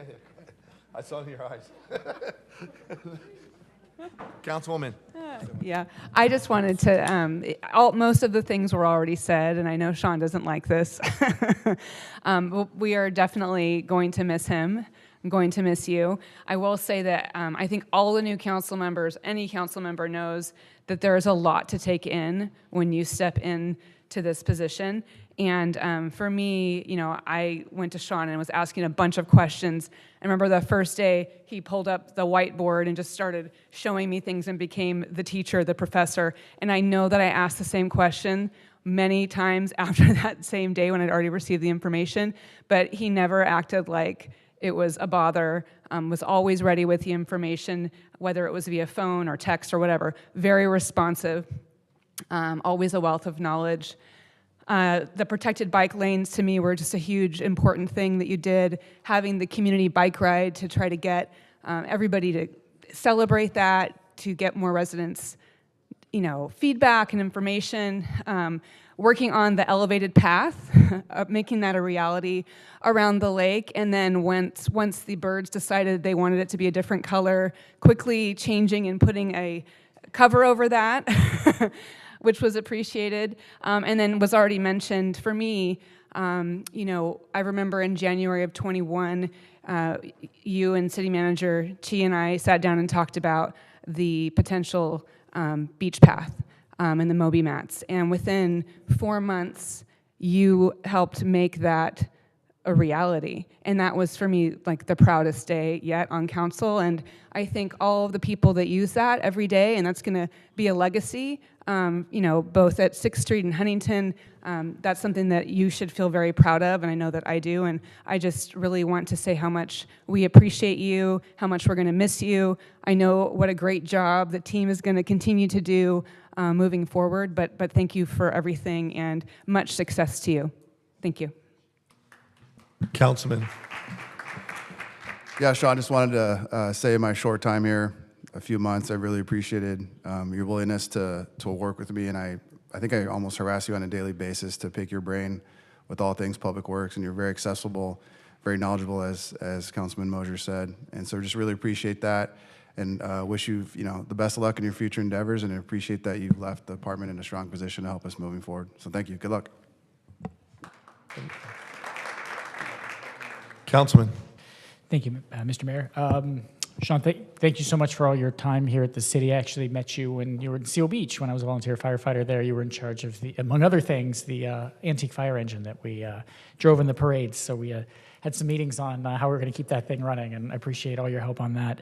I just want to say that the time that you've been here answering questions or helping fill potholes, helping arm twist Caltrans to get them to do what we want has been a Herculean task, I think, in some circumstances. But just the general, hey, we need to get this fixed, a design, implementation, solve happens quickly, and I hope that we can carry that on, and I believe you've created a department that can continue that.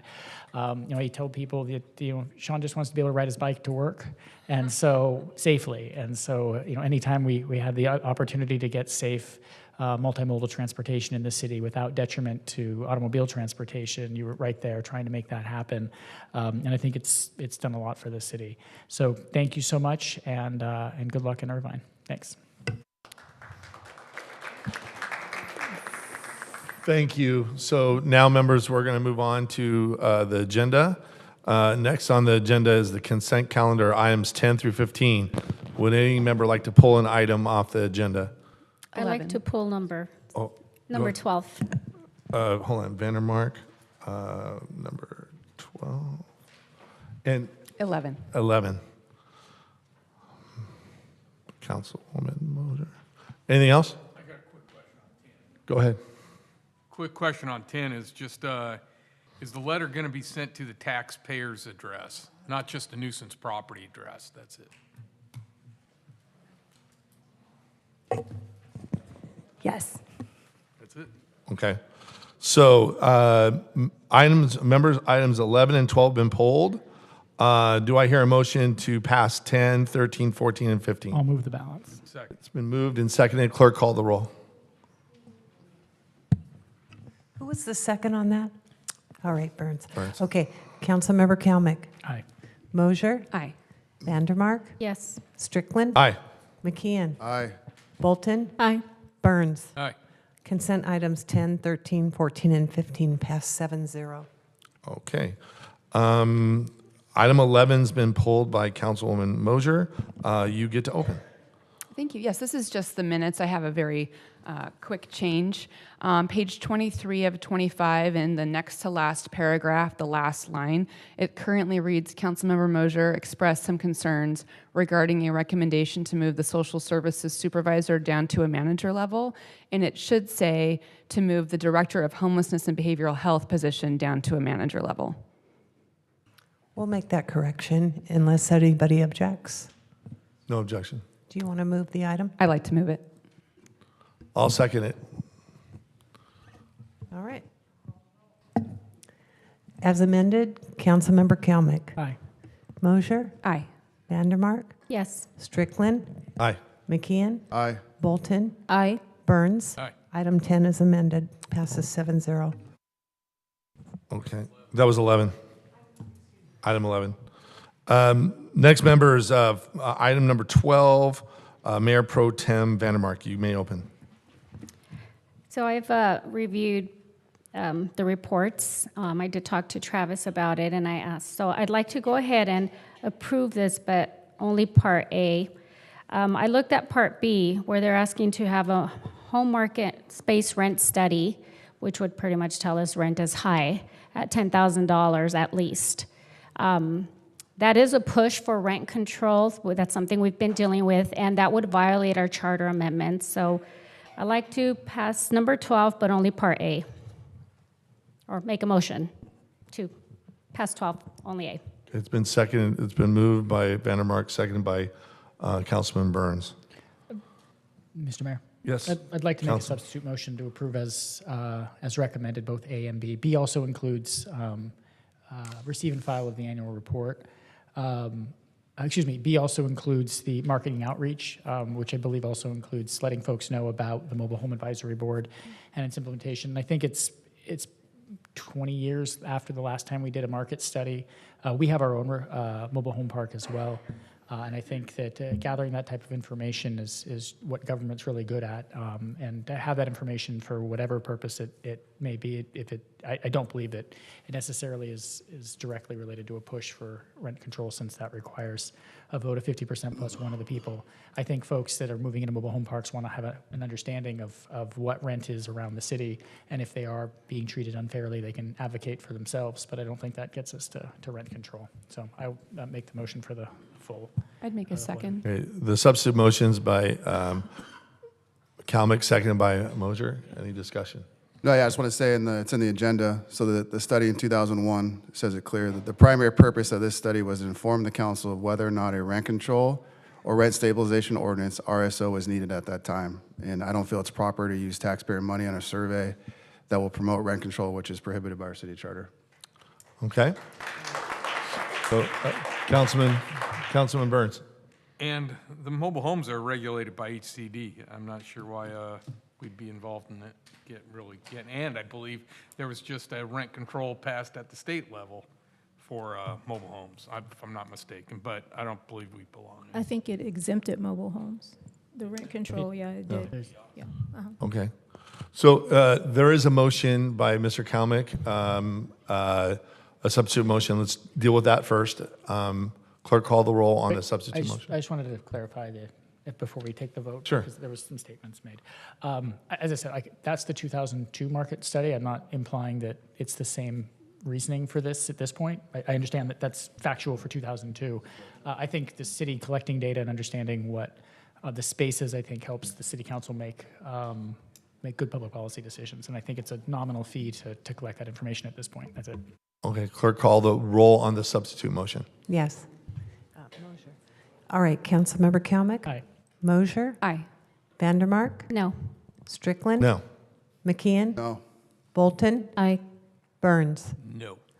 The item fails. Okay, now, 3 people. clerk, we go to the substitute motion that's been moved by. Original motion? I'm sorry, the original motion made by Mayor Pro Tem Vandermark. Yes, and seconded by Councilmember Burns. Yeah. Councilmember Kalmick? Aye. Mosier? Aye. Vandermark? Yes. Strickland? Aye. McKeon? Aye. Bolton? No. And Burns? Aye. The item for item A only, correct, is 6-1. Councilmember Bolton voting no. Okay, great. All right, members, now we're going to, on the agenda number 16. Oh, I gotta open the public hearing. Open the public hearing. Does anyone have any ex parte communication to disclose on this item? Staff, please introduce your report. Thank you. Good evening. Good evening, Mayor Strickland, members of the City Council. Tonight's public hearing was continued from the March 21st meeting. It is the housing element and implementing documents, which are before you this evening. Staff was requested to explore possibilities to eliminate the need for a statement of overriding considerations as concerns were articulated related to that matter. I would like to remind the public that an environmental impact report is a disclosure document. The intent is to identify environmental impacts, mitigation measures that could lessen those environmental impacts, and then impacts that cannot be mitigated to a level of less than significant, which are dubbed significant and unavoidable impacts. A legislative body can approve a project with significant and unavoidable impacts with a statement of overriding considerations. In this particular case, the project is the housing element and the implementing documents. A statement of overriding considerations is a statement that explains why the social, economic, legal, technical, or other beneficial aspects of a project outweigh the significant and unavoidable impacts. I'd like to clarify that the EIR only identifies 5 areas of significant and unavoidable impacts. These are the areas of utilities, hydrology, greenhouse gas, air quality, and noise. Staff, in consultation with our environmental and housing element consultant, explored ideas to eliminate the need for a statement of overriding considerations. Unfortunately, we were unable to identify a near-term path to this outcome. Therefore, the recommendation before you this evening is exactly the same as it was on 321, with the exception of the recommendation related to ADUs and SB 9, as those were acted on at the last meeting. Staff is prepared to provide the same presentation at the request of the City Council that we provided at the last meeting, and we are also available to answer any questions. Staff continues to recommend certification of the environmental impact report, approval of the housing element, and approval of the implementing documents. Thank you.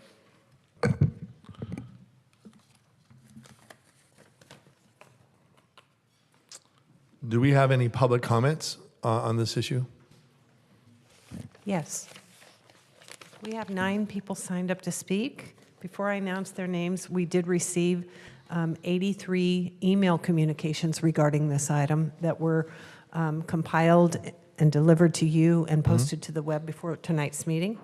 And I'll call all 9 people down to the podiums. Carrie Swan, Doug Von Dolan, Kathy Ryder, Pat Goodman, Elaine Keeley, Ken Inouye, Kathy Carrick, Lita Whitehead, and John Villa.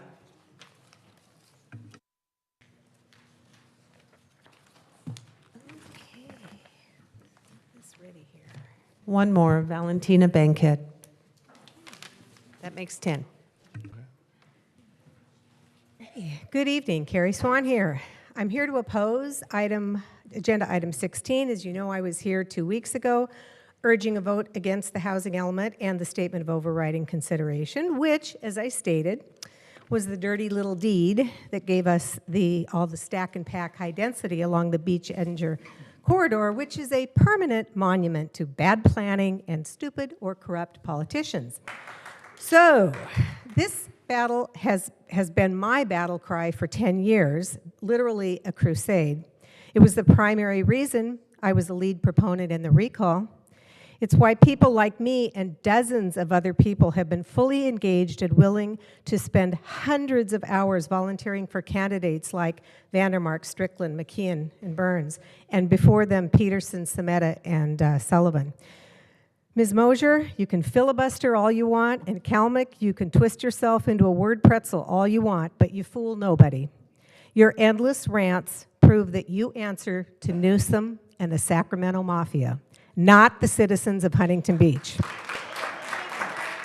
It was pretty comical last week to hear Kalmick refer to his colleagues as disingenuous last meeting, calling him out because of unmitigatable hazards found in the EIR. So let's talk about disingenuous, shall we? Let's.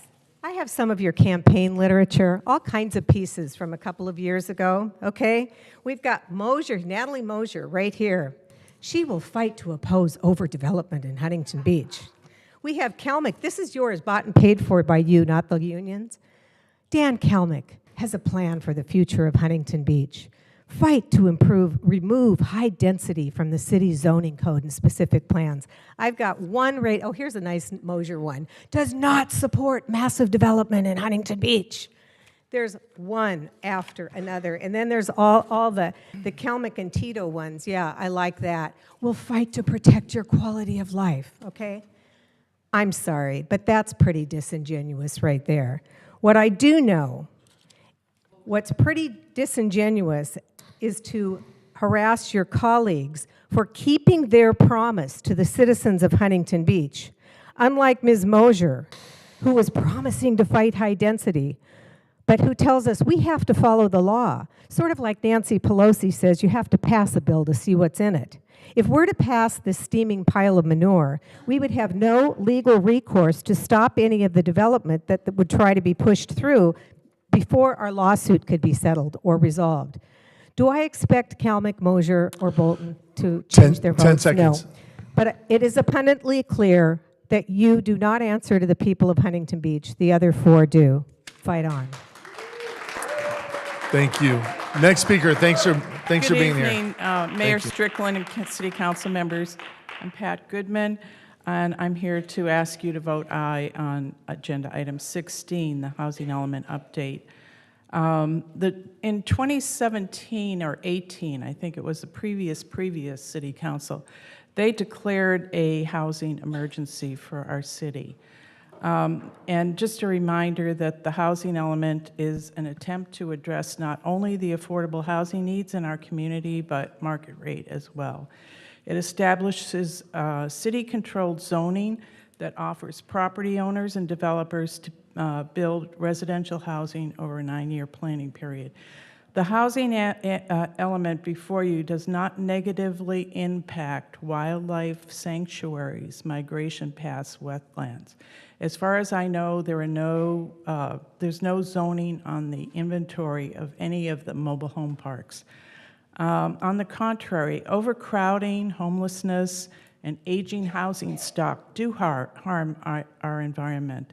Also, our public schools are currently facing or continue to face declining enrollments.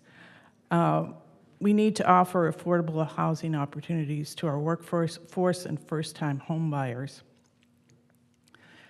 New housing uses better, more energy-efficient appliances, recycled materials, and encourages use of renewable energy sources. And native landscaping reduces water consumption. I think we're all looking for creative solutions to housing needs. The housing element is a step in the right direction. What was the other thing? I heard there's some comment about, let the market rate policy drive our housing. And that notion really is not correct, I think, because of zoning laws. As long as we have zoning, the free market is not on the table. If you do not vote for item 16, please tell us how you would address housing needs in our community, like the bottleneck in the navigation center that causes people there to stay longer than 30 or 60 days, or how people who pay more than 30% of their income for housing could find some relief. These are real problems that real people in our community face every day. Thank you. Thank you. Next speaker. Good evening, Mr. Mayor, City Council, and staff. My name is Doug Bundle, and I'm talking in support of item 16 tonight.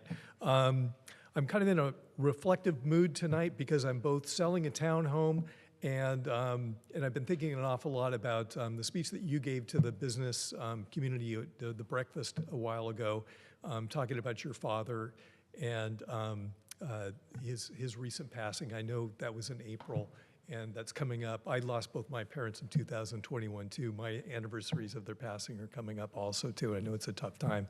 I've been thinking a lot about my parents because we actually lived in Salinas at the same time that you were born in Fort Ord, so we were neighbors, very close to each other. And I think your father moved back to Simi Valley in 1973. My father moved to Concord. He headed north in 1976.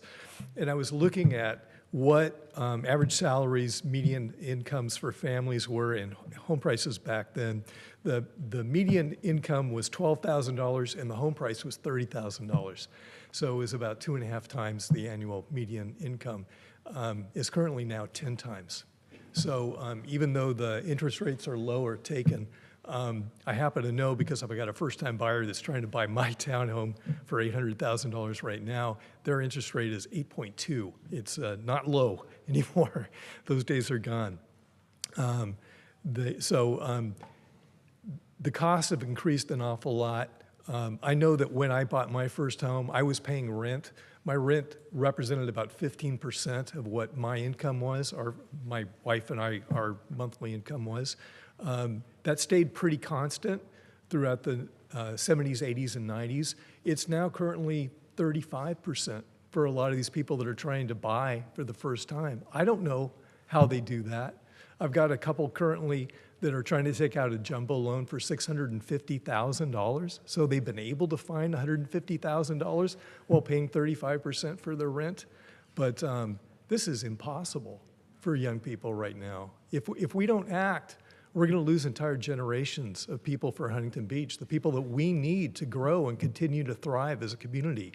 And I know we talk about suburban character and things like that, but we need these people that desperately want to live here, that want this lifestyle to continue to grow and then find out solutions for what comes next down the road. So again, I feel for you, and I want to offer up my support for you and your family, and I hope you guys find a way to pass this housing element tonight. Thank you very much. Thank you.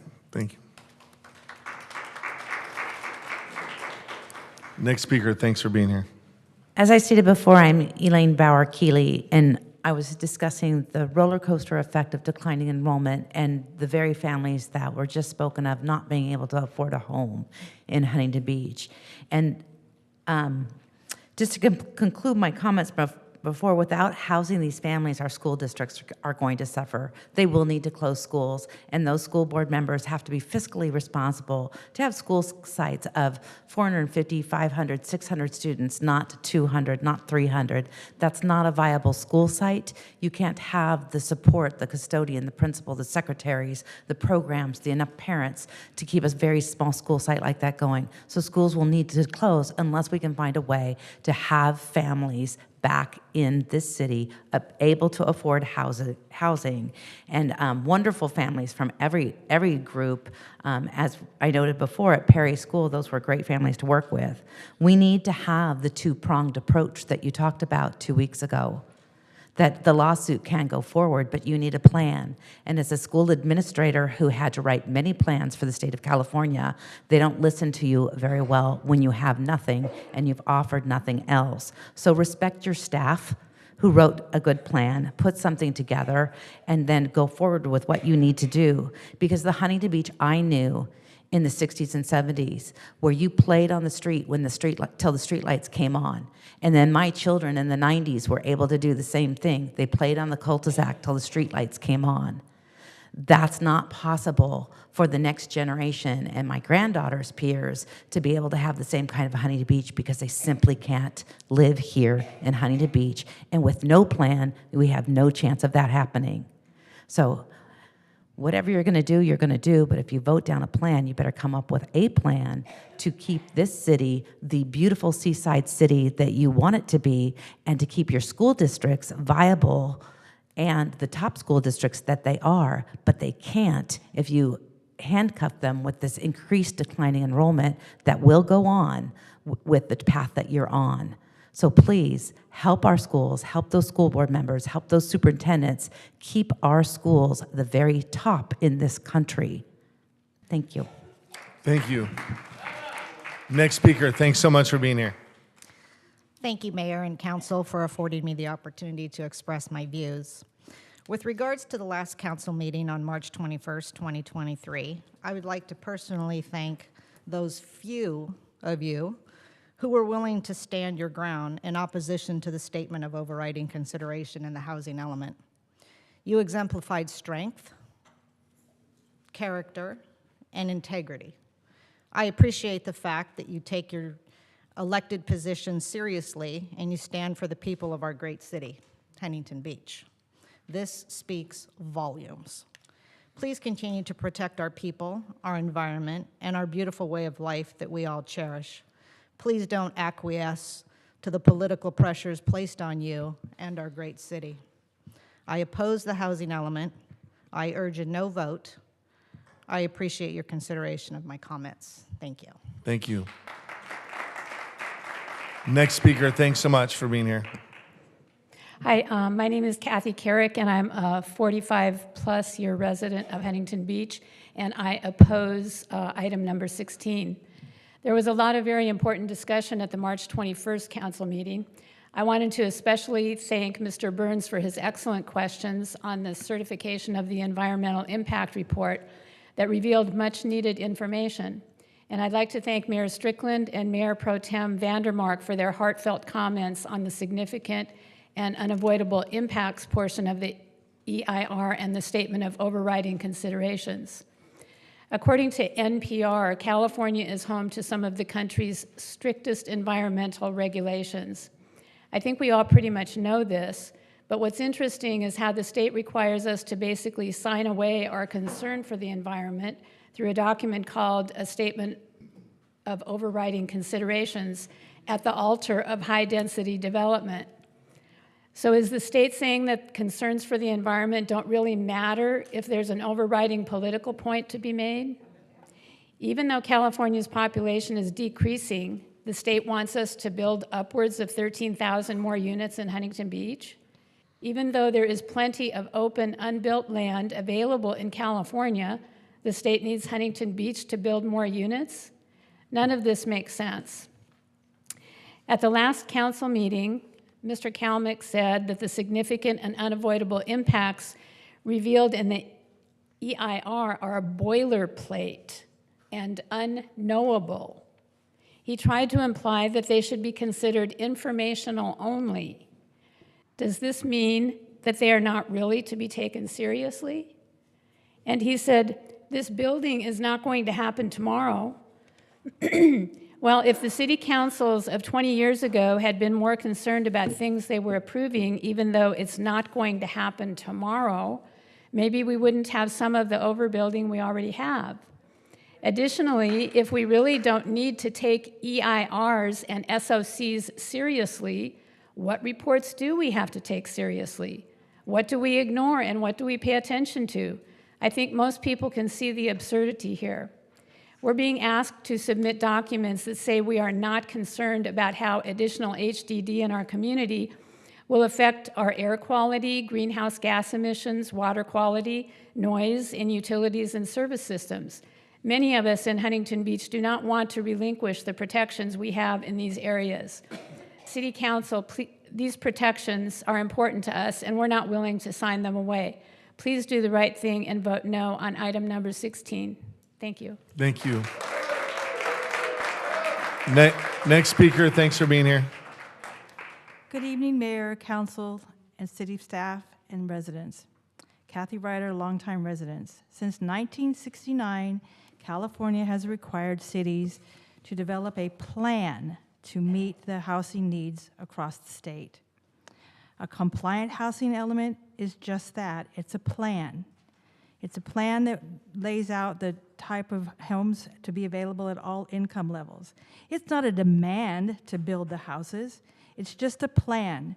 It's a plan that stays in place for up to 9 to 10 years. And it is highly unlikely that this number of houses that people are talking about would ever be built in their city. And based on the comments made at the City Council meeting last time, I certainly appreciate knowing that there are members of this council who take our environmental issues very seriously. I'm glad that they care about our air quality, our gas emissions, our wildlife, and the hazardous materials that are used with building. But I took the time to read and review the environmental impact report. And I looked at the housing element, and I looked at all the mitigation efforts that were going to be made. And it looks as if every effort has been made to protect both our citizens and our wildlife.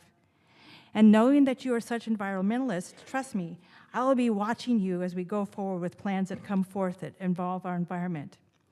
And I would like you to consider the fact that we have a lot of our city workers who can't afford to live here, all the way from school bus drivers to city maintenance workers to beginning classroom teachers. Is it realistic to expect these people to have a 1 to 2 hour commute? Won't that impact our gas emissions and our air quality? And many of our own HB city employees can't afford to live here because a lot of our complexes require a $75,000 minimum salary to even apply. So I think we need to think about the fact that we need housing for everybody, from the city maintenance worker to the city attorney.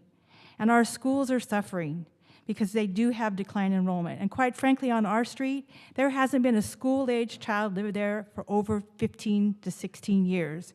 Where are these children going to come from? How are we going to keep our schools open? And if you drive down Pacific Coast Highway from, say, Golden West to Beach Boulevard, I already see a lot of multi-story buildings. I already see huge swaths of development. You drive up Main Street, you see multi-story developments. You drive up Beach Boulevard. So this idea that we're some little sleepy coastal town, that ship sailed. You want a sleepy coastal town? Go to Cayucos. Go somewhere in the northern central coast. It doesn't exist here anymore. So I urge you to do the right thing and consider housing for all, because that's really what this housing element plan is all about. So please look to the future and vote yes, and then go to the state and fight them with tooth and nail. 5 seconds. Take care. Thank you. Next speaker, thanks for being here. Good evening, Mr. Mayor, honorable members of the City Council. My name is Kenny Noway. I'm a 50-year resident of Huntington Beach. I'm here to speak on behalf of the passage of item number 16 on the agenda. Let me tell you why. The majority of the City Council, along with the City Attorney, have already said that the state housing mandate does not apply to the City of Huntington Beach. As a result, we as a city have filed a lawsuit in the federal courts. Is that correct? I'm not an attorney, but it seems to me that until that lawsuit is adjudicated, we still are required, and you as members of the City Council are required to follow the laws of the land. I'm not an attorney, but that's what seems to apply to me. So for that reason, it seems reasonable that we proceed and follow past item number 16 because it is the law that we must follow. In the meantime, if we don't follow the law, we expose the city to hundreds of thousands of dollars of fines and penalties, as well as potential loss of control of the eventual build-out should we lose the lawsuit. As a resident of Huntington Beach, I would be very angry if I found out that we took actions today that could have been avoided by passing the housing element, because if we win the lawsuit, it's moot anyway. Also, I would respectfully request that if you all don't obey the laws of the state, that maybe you've breached your fiduciary responsibilities as a member of the City Council. And I would suggest if you do breach the laws of the City Council and breach your responsibilities, that perhaps you might have personal liability for having done so. because you do have the obligation to all of the residents to obey the laws of this state. For these reasons, I respectfully request the passage of item 16. I don't want any of us to pay fines and penalties that we don't have to. Let's obey the law until this lawsuit is adjudicated. Thank you. Next speaker, thanks for being here. Starting off that RHNA numbers are bloated on a big scam. I'm Valentina Bankhead from Huntington Beach. I'm here to implore you all to vote no and oppose Agenda 16. We do not need any more radical high-density building in Huntington Beach. I fully support the council and our city attorney to make the best decision in regards to the situation, and we, the people of Huntington Beach, support your efforts in the fight against government overreach from Newsom and his agenda to disassemble our small beach town community into another Long Beach, San Francisco, or Los Angeles.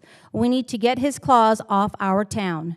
Bottom line, we are unique. There is a reason we are not a cookie-cut type city. I love my city so much. I only want the best for all residents here in Huntington. All residents. This is taken from 2019 and 2021 articles. Majority of cities in California, meaning 95% of cities, fail to organize resistance with other cities facing similar impossible fake numbers from RHNA. RHNA numbers are a scam. They are bloated and it's psychic guessing. When your city is given wildly inflated RHNA numbers, you know there is a scam at work. The scam is quite simple. In the last approximately 5 years, the development industry with massive contributions from, example, Silicon Valley, captured the state legislature. Using the myth that local controls prevented housing from being built, these captive legislators wrote and are still writing dozens of corrosive state bills to gut local planning authority and give the development community free rein to develop massive projects anywhere in the state, like Huntington Beach. High-density Dan, miserable Mosier, who probably needs city deals for her husband, and fake Rena RHNA numbers-loving DC transplant Bolton will vote yes to pass this agenda. They are not in favor of environmental and safety protection for our Huntington Beach community. But we know Pro Tem Gracie Vandermark, Casey McKeon, Pat Burns, and our Mayor Tony Strickland are. Thank you.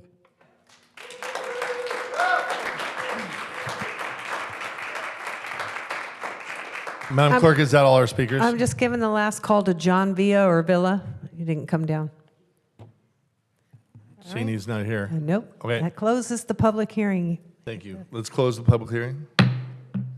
All right. Now we move on to discussion. Mayor Pro Tem Vandermark. I'd first like to start by thanking you guys for your hard work. One of the speakers did say respect the staff and approve this. Just because we do not approve something does not mean we don't place value in all the hours and weeks or months that you've put into this, so thank you. We appreciate you. I will read my statement once again because I do want this to be on record. I did read the 500-plus page SEIR report, as well as reviewed the statement of overriding consideration. I did expect to find some concerning items, but I did not imagine how far our supposedly environmentally conscious Sacramento is willing to take their attack on the HB residents. HB residents have been cornered into a position where we have to choose between giving up our clean air, compromising our water supplies, giving up on the safety of our community and sacrificing our wetlands, or else we will be fined. There will be consequences. With the development of these 13,368 units, there is a projected increase of population of over 29,473, and that is only if each household has 2.5 members in it.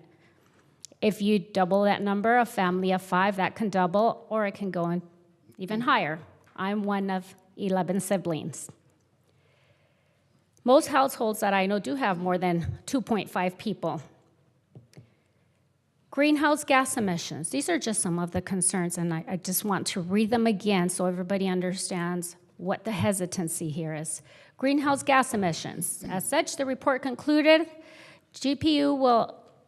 there will result in significant and unavoidable cumulative impacts due to the generation of greenhouse gas emissions.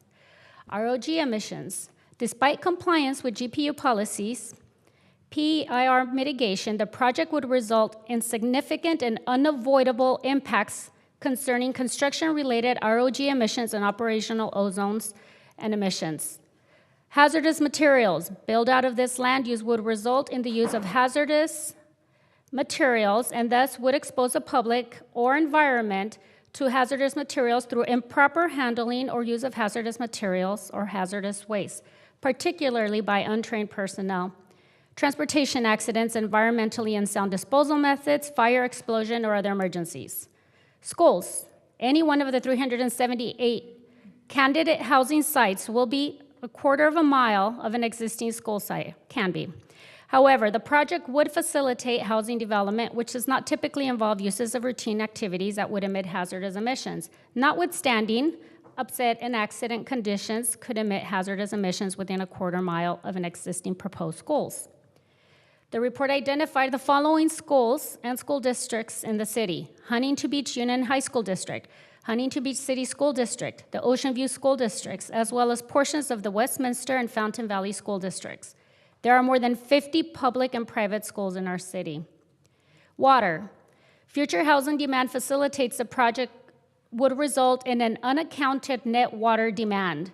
Therefore, based on the UMP's project supplies, there may not be sufficient water supplies available to serve the project and reasonably foreseeable future development during normal, dry, or multi-dry years. Until the water supply situation improves, the project-related water demands from future developments would result in a significant and unavoidable impact concerning water supplies.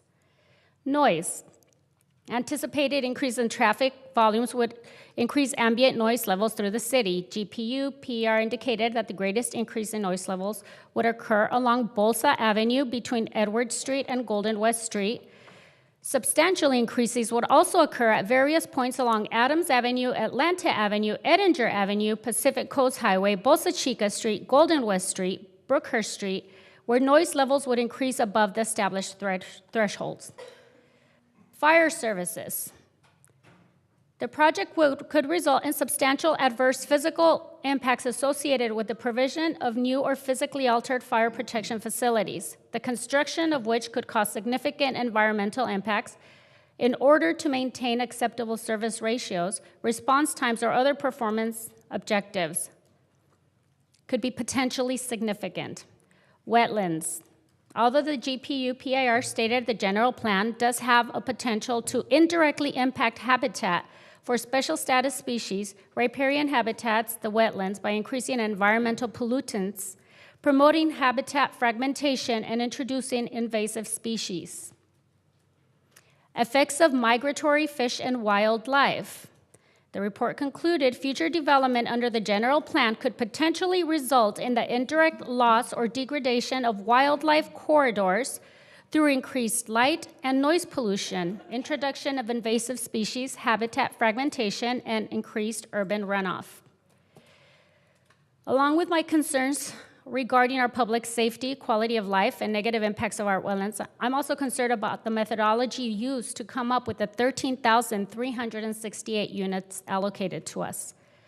According to an article I read in the Voice of OC, on March 17th, Michael S. Tilden, the acting California State Auditor, issued a blistering critique of the Department of Housing and Communication Development.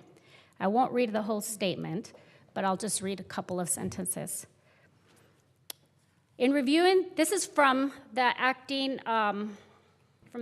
auditor, a letter sent to Governor Newsom. In reviewing this needs assessments for 3 regions, we identified multiple areas in which HCD must improve its process. For example, HCD does not satisfactorily review its needs assessments to ensure that staff could accurately enter data when they calculate how much housing local governments must plan to build. As a result, HCD made errors that reduced its projected need for housing in 2 regional areas reviewed. We also found that HCD could not demonstrate that it adequately considered all of the factors that the state law requires, and it could not support its use of healthy housing vacancy rates. This sufficient oversight and lack of support for its consideration risks eroding public confidence that HCD is informing local governments of the appropriate amount of housing they will need. The method is flawed. We've been asked, do your fair share. We have no problem doing our fair share, but with fair numbers, and these numbers are not fair.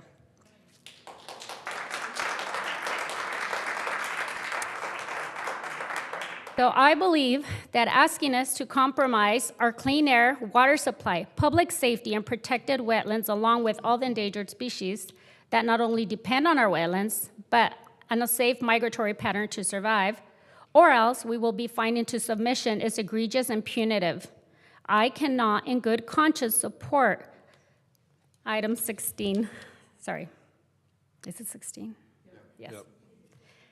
I do not believe the benefits of building outweigh the consequences of destroying our city, quality of life, and sacrificing our endangered wildlife. Nor do I believe the numbers allocated were derived using a fair and accurate methodology.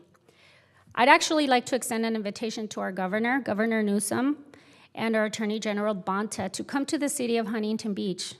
We will be happy to take him out into our city and show him what it is that will be destroyed if we were to push through with these plans. Thank you.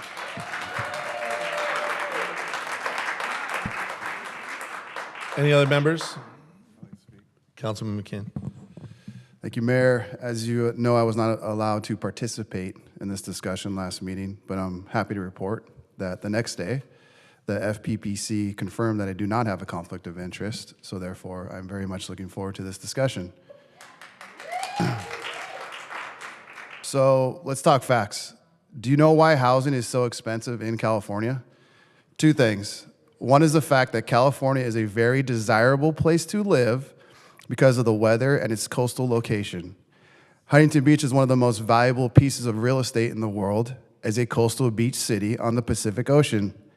Second is that California is the most expensive state to develop in because of massive government overregulation. I am a developer myself who builds retail shopping center projects all over the country, and our projects in California cost double what other states do.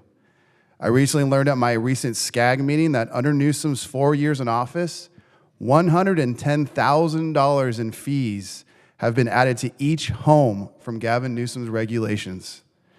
Add to that the high cost of building materials. All of these costs flow down to the bottom line and are borne by the end consumer or renter or home buyer. Adding housing stock to a highly desirable coastal community does not bring down the cost of housing. Look at Gisler Park recently. Those new homes are starting at $2 million. Some will say those don't have an affordable housing component. Of the high-density developments that contain 20% of affordable units, the other 80% of those units are market rate in order to subsidize those 20% affordable units. Those market rate units then push the rents higher for the entire city as the rental market is comp-based, thereby making the entire city even more unaffordable. These outrageous RHNA housing mandates of $13,368 are flawed.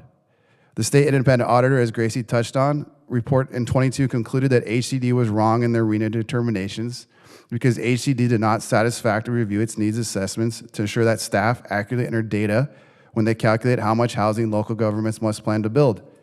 HCD could not demonstrate that it adequately considered all of the factors that state law requires, therefore violating state law, and built assumptions into its approach that were erroneous.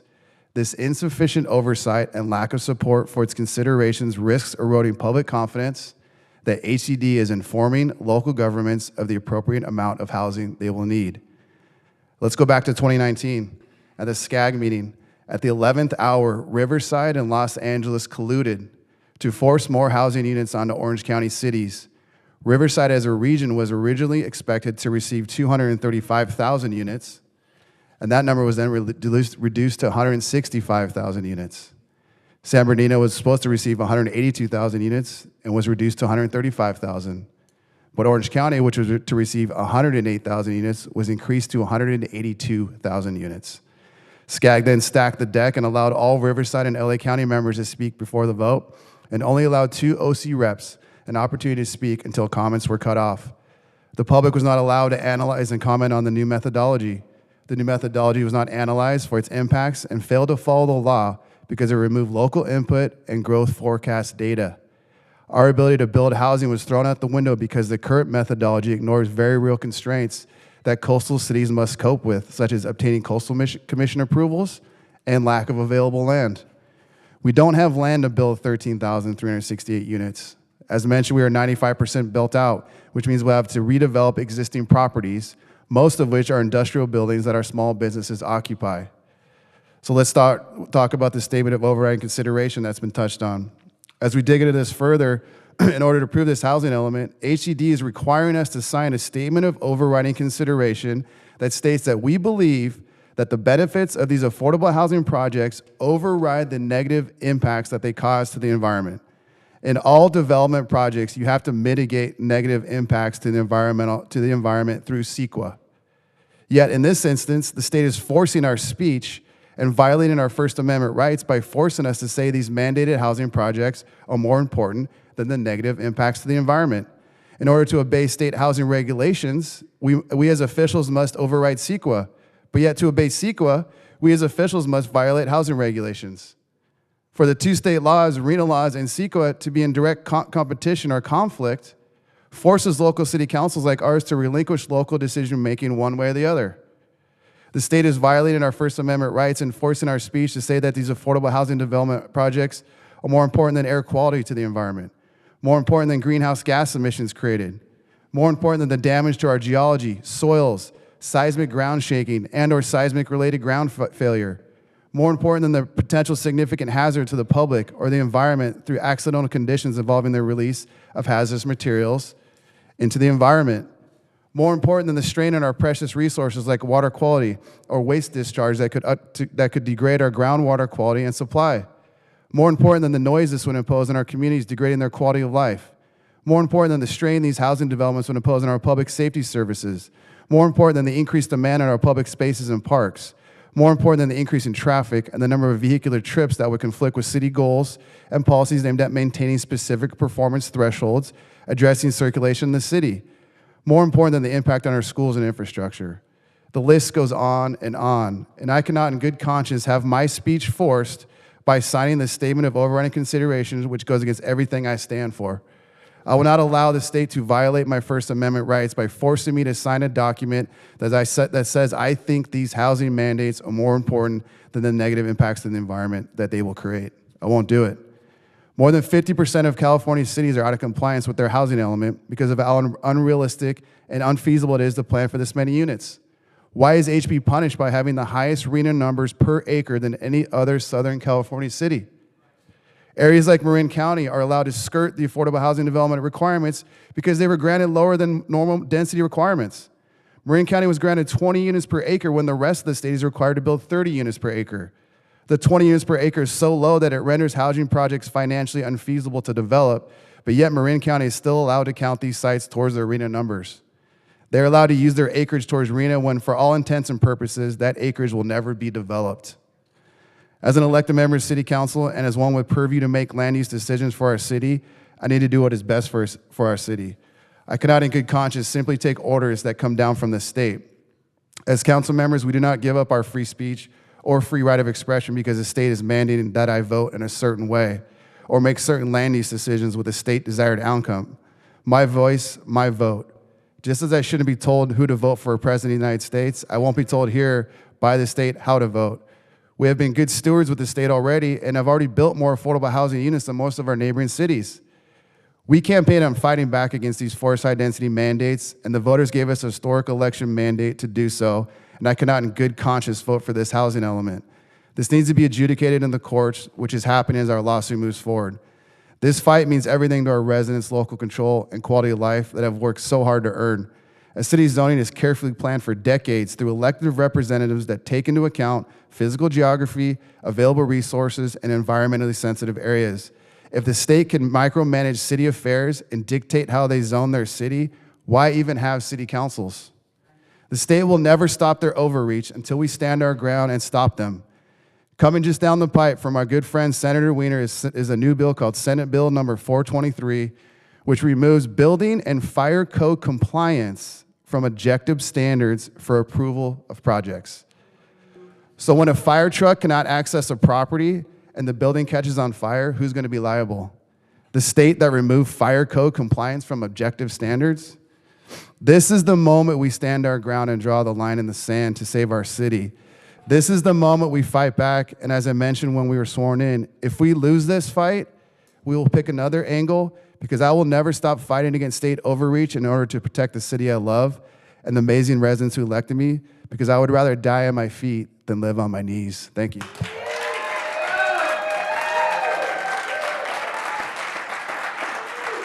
Any other comments?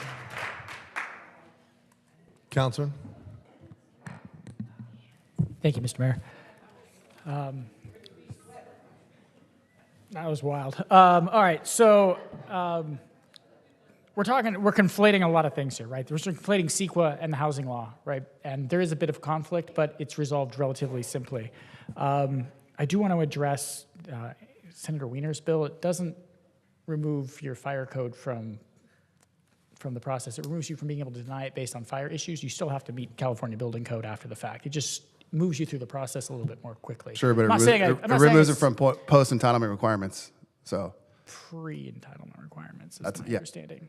It does remove Yeah, fire but and building code you're not- by objective standards. Yes, it know. does. I'll refer to staff once Sure. it actually works its way through, but you're still gonna have to build a fire-safe building under California building code. It just stops the ability for staff to say Understood. in the preliminary process from denying a project. Understood, but as the bill moves forward, I want to draw attention to it so we can. Sure, but like, let's give people accurate yeah. information and not scare people. It Let is me accurate. continue. All right. So where we are tonight, I think, wasted a lot of people's time. The CEQA document's been the same document for almost a year now.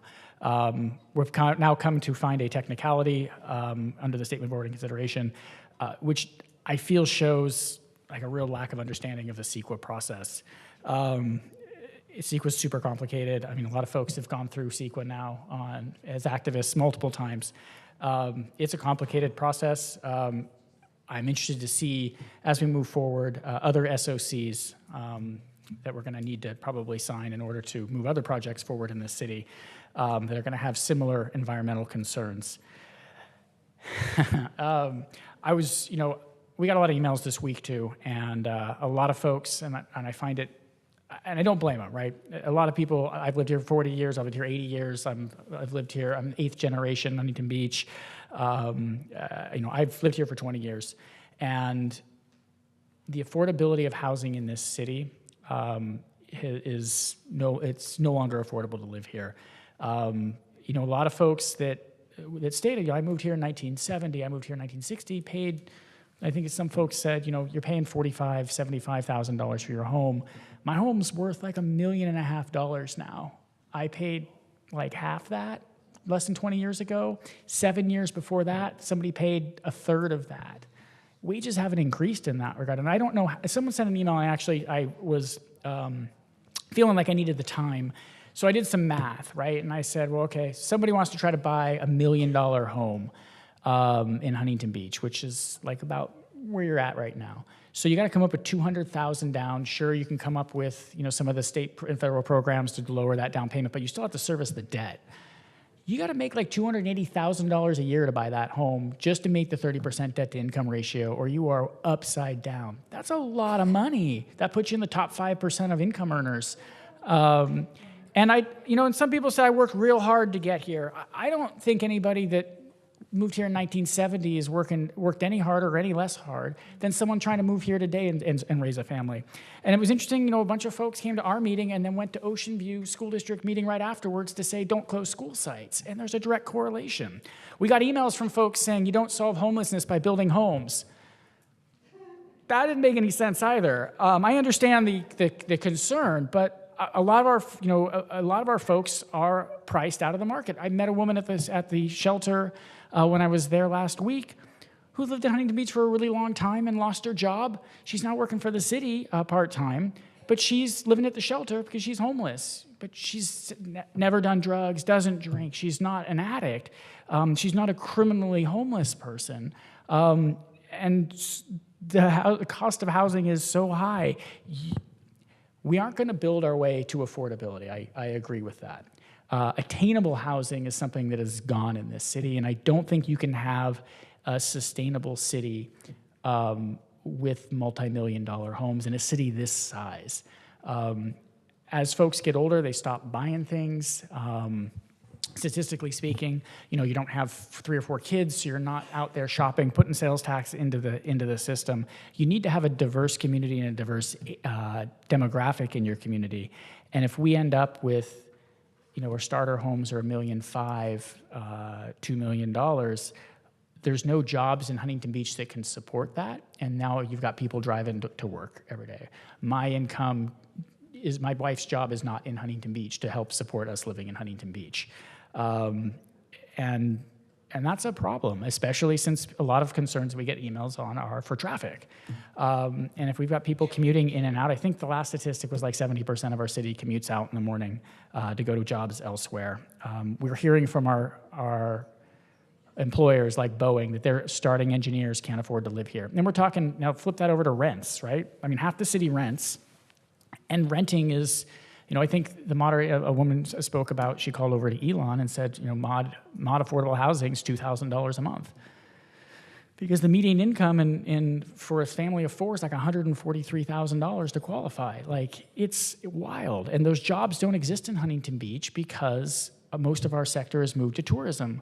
And so I want to live in a diverse community. A speaker said that, there hasn't been a kid on her block in years. Like, my family's like the first children on my block in years. And when my neighbors who are very, very old now or pass away eventually, and I've had neighbors on my street pass away already, their kids come in and live there, or they go up for sale as a starter home that was built in the 60s. It's original for $1.5 million.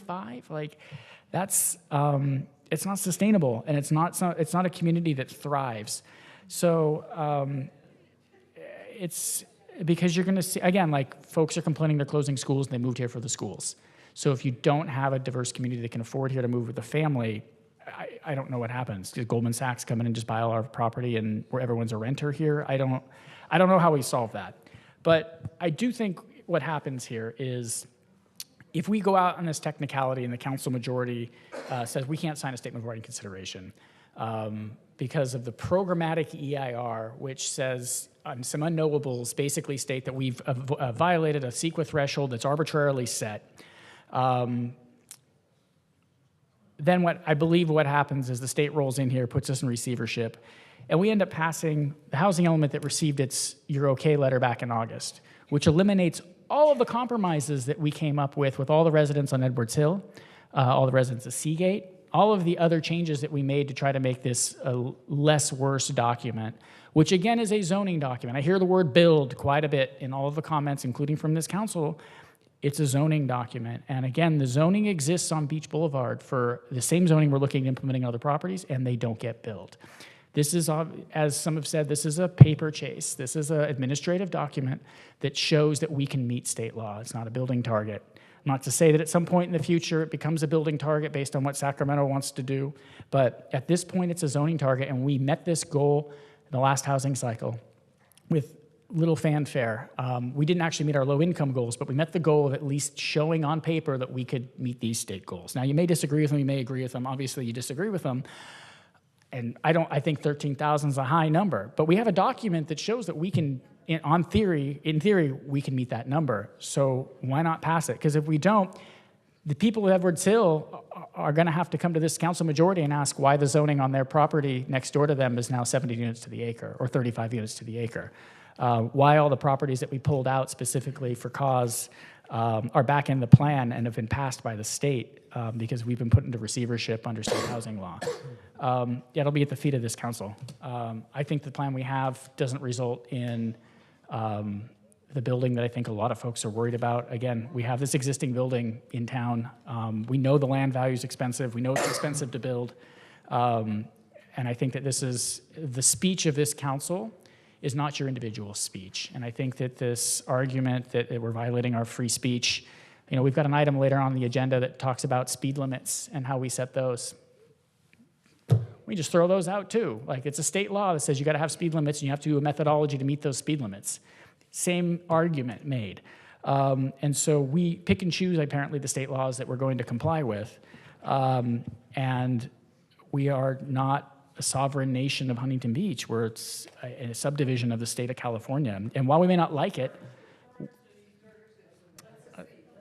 yeah, charter city doesn't make us sovereign under state law. So, and it's been adjudicated quite a bit. But either which way, I believe that we need to follow what state law says, and if we want to fight it, which this council majority wants to, we fight it. But without a state housing policy, without a state housing element update that's been certified by HCD, I mean, I think our footing's off, and I think the state rolls in here pretty strong, and we are in a very bad situation. And then we're fighting the state from a losing proposition. And then if we lose our state lawsuit, which obviously I don't ever vote against the city of Huntington Beach, then what happens?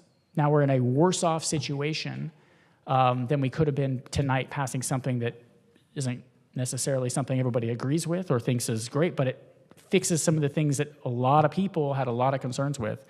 And if we don't, I'm confident that the state will pass it for us, and it'll be the old plan that not a lot of folks came. We had multiple meetings on that didn't like. So that'll be on the council majority. Thank you.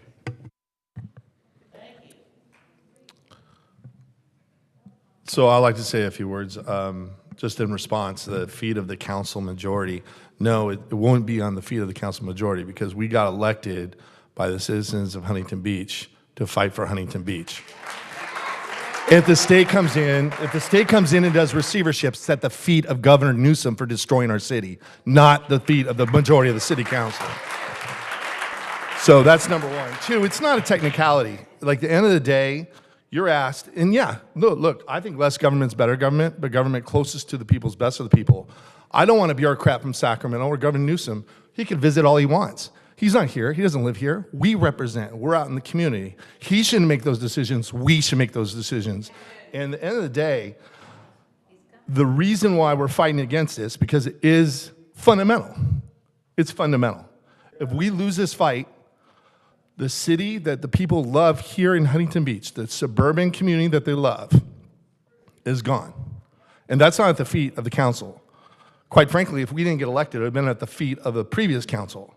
Because at the end of the day, the citizens, the reason why they all voted for all four of us, because they wanted someone to fight, and they wanted to fight for something that they are here. Look, there's nothing wrong with urban living. I almost moved to New York out of high school, but people don't want an urban community here. Some people like the rural lifestyle. They like to live on a farm. People here in Huntington Beach, they like the suburban community feel that it is. And so, it's not technicality. It says that the statement of overriding consideration, that we believe the benefits of the governor's housing crisis override any negative impacts that cause to our environment and our community. Well, I don't agree with that at all. I don't believe that at all. And nor will I vote for that. In fact, I believe if we went along and we just went along, it would have a severe negative impact on our community quality of life. And I campaigned on fighting against these high density mandates, and the voters gave us a historic mandate to do so. I can't in good conscience vote for the housing element. This needs to be adjudicated in the courts, which is happening as the lawsuit moves forward. But let's go back to the original. It's not the feet of the majority. Look, the bottom line is, this is fundamental, and the reason why we're here is because we promised and we fulfilled our promise to the community that we would fight this. Look, I'm not against development. Let's make this clear. I'm for development that fits within our suburban coastal community feel. But again, that's my decision as mayor, and it's all of ours as council. And I don't want a bureaucrat from Sacramento. I certainly don't want Governor Newsom or Attorney General Bonta to tell us that we have to build in a city that's 95% built out. So for all those reasons, I'm voting no.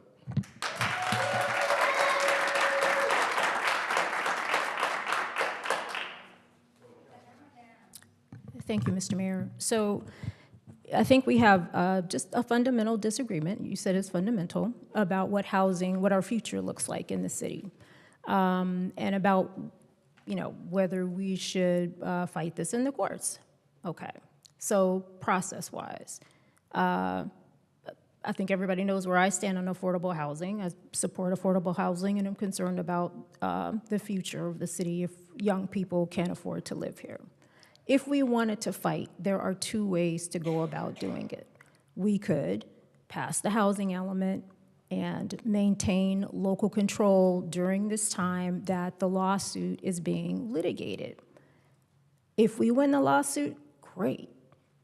We get to, have local control, have complete control over how the city gets, additional housing. If we lose the lawsuit, yeah. But in the meantime, what happens? So the direction that we're going now with no housing element is, in the meantime, we have builder's remedy, and if someone comes in and they want to build a 6-story building, there's nothing we can do about it. So, sometimes you have two choices, neither of which is really great. And, it's like, how do you make that decision? Well, what's going to do the least amount of harm while we're waiting for this lawsuit to be litigated? And to me, it's not just leaving us completely open to builder's remedy so that we have zero control. It's doing what we can in the interim. So I would vote for the housing element. That's what I'm going to do tonight. Thank you. Anybody else? Councilwoman. Sure, I'll be brief because I think it's already been said, but it is about doing the least amount of harm in this case. And I appreciate that people who are closest to the decisions should be making the decisions, but that has also resulted in a lack of housing being built. It was mentioned earlier that in the 60s and the 70s, this was the fastest growing city. And since then, housing, for the most part, has not really continued at that pace at all. And as a result, in my school district, there's a potential of 4 schools that are going to close. That's not because they want to close them. It's because of a lack of children coming in, because of a lack of affordability. It's because, thank you. So school closures are a symptom, and they are an indicator of what's on the horizon. Also, our colleges, I've spoken with the head of Golden West College. They are having the same challenges, and they're all fighting for students. This is a matter of the fact that we do not have affordability here, where people can come into this area, and then more children are here, more infrastructure will be built for more diverse families if they're coming. If they are not coming here, you will have infrastructure, stores, everything else built for people who are aging, and that is it. And if you're good with that, then I guess that's what you're going to get. But you're not going to get a lot of new people coming in. You're not going to get new schools. You're going to get schools closing. And people are going to be upset about that. But they're not connecting the dots right now that those things are related, and they are. I too think that this council has gone about this in the reverse order of what I think would make sense. It would be best to pass a housing element so we wouldn't have to deal with legal suits and attorneys' fees, financial penalties, loss of permitting authority, and court receivership, which is on our horizon. I don't know how quickly if we don't pass this. Somebody said earlier we weren't going to be able to have any local control, and if we were to pass this, the reality is if we don't pass this, we will lose local control, I imagine, pretty quickly. Councilmember McKeon said he'd rather die on his feet than live on his knees. I don't think anyone wants to be on their knees placating to anybody, but the reality is we have a duty to the residents to do the least harm. And in this moment, we might not be met with the best possible decisions, but the one that does the least harm is passing the housing element, moving forward, if you'd like, in the courts. Hopefully the city wins. I have a lot of concerns about that, but I hope so. I hope I'm wrong. But the best thing to do in this moment is to obtain HCD certification of our housing element and do our very best to do that. I'm very concerned about the ramifications, about the losses of funding, about the loss of local control, and about what's going to happen to our city. I appreciate that you'd rather, die on your feet than live on your knees, but I don't know that everybody else really recognizes what the ramifications, the financial ramifications of this fight entails. I believe that there was a lot of disinformation that was given out during the campaign season, and I don't think that people understand what the ramifications are. And I hope they don't come to pass, but I believe that they've been laid out for us that they will. So I certainly will be voting to pass the housing element tonight as is, and we shall see what happens from there.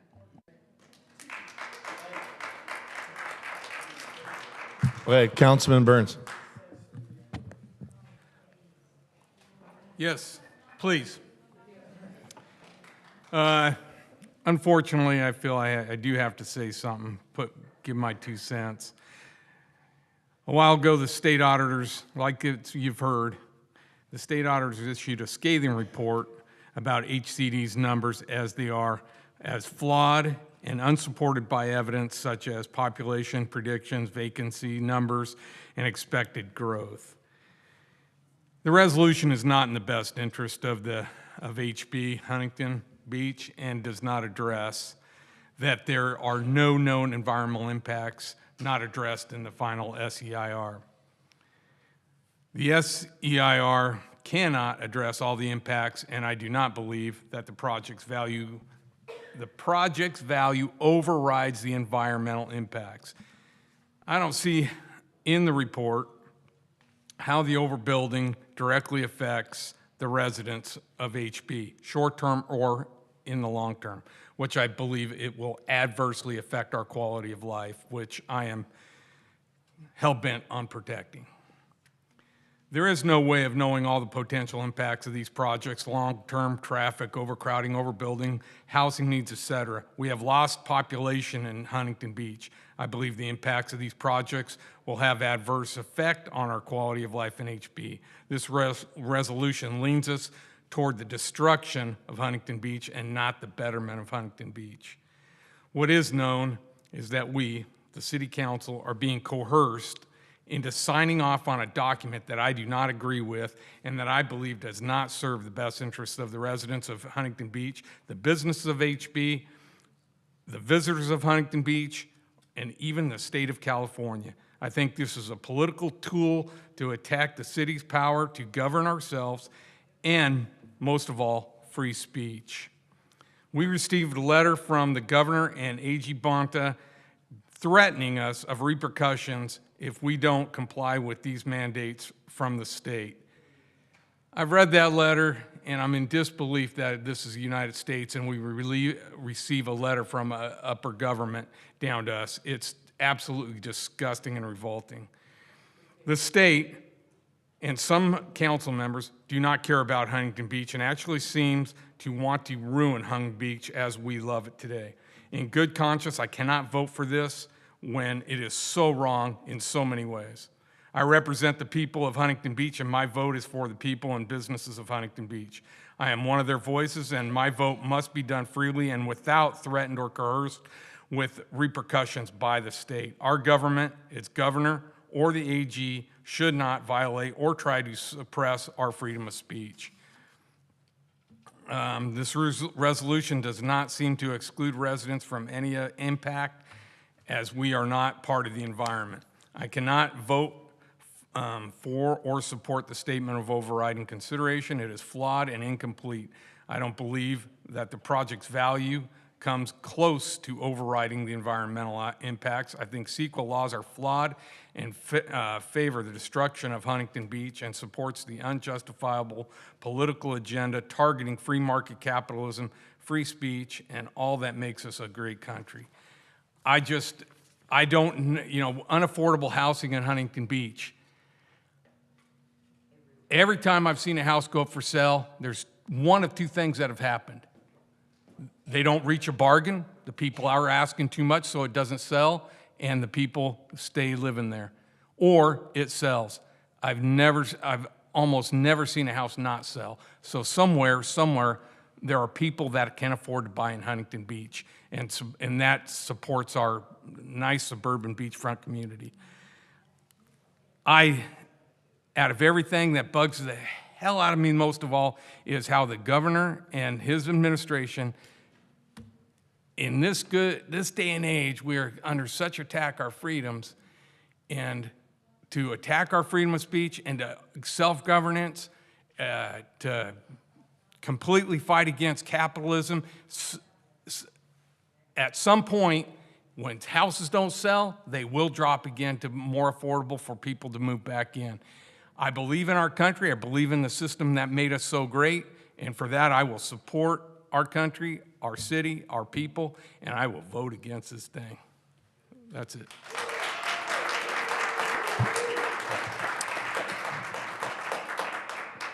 Anything else from members? Motion to vote on A. The vote on A? Yeah, or are we voting on all of them? I'll vote on all of them.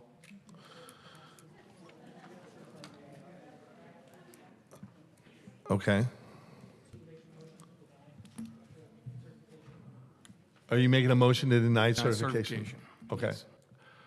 Councilman Burns makes a motion to deny certification. Well, actually, yeah, we'll just call the question. We'll just vote on as staff recommended. Okay. So hold on. So, look, if there's no motion, it fails. Okay. So you don't have to make a motion. Okay. All right. So do I hear a motion? If I don't hear a motion, the whole thing fails. There'd be no action taken, right? So Right. I'll make a motion to approve the CEQA document and with the statement of already consideration. Okay. It's been moved and it's been seconded. Clerk, call the roll. Councilmember Kalmick. Aye. Mosier. Aye. Vandermark. No. Strickland. No. McKeon. No. Bolton. Aye. Burns. No. The item fails 4-3. Thank you.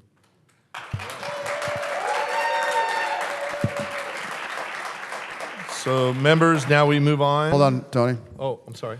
Yeah, so I'd like to make a motion to direct the city manager and planning staff to return to city council at the next earliest possible meeting, depending on what planning will have to do with HCD, with the proposed housing element update, to not include this high-density overlay of the 13,368 RENA units, but instead to only include the approximately 1,600 RENA units that are already in the pipeline.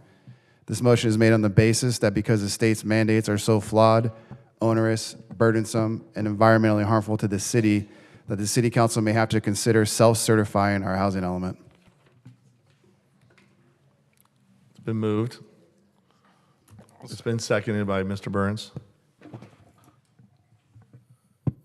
Questions by staff?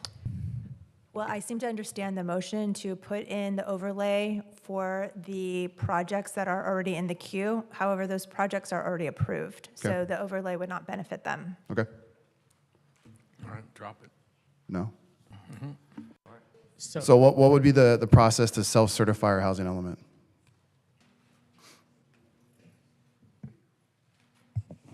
There really isn't a process to self-certify the housing element. The council could adopt the proposed housing element, finding that it complies with state law, but it's not necessarily considered self-certification. It would be approving a resolution that it's consistent with state law.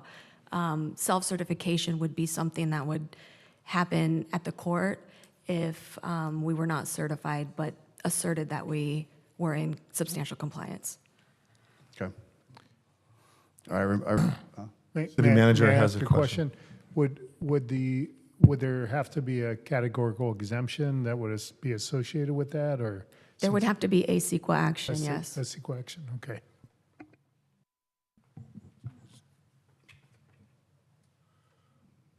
So there's no path, obviously. It sounds like that puts us right back where we started.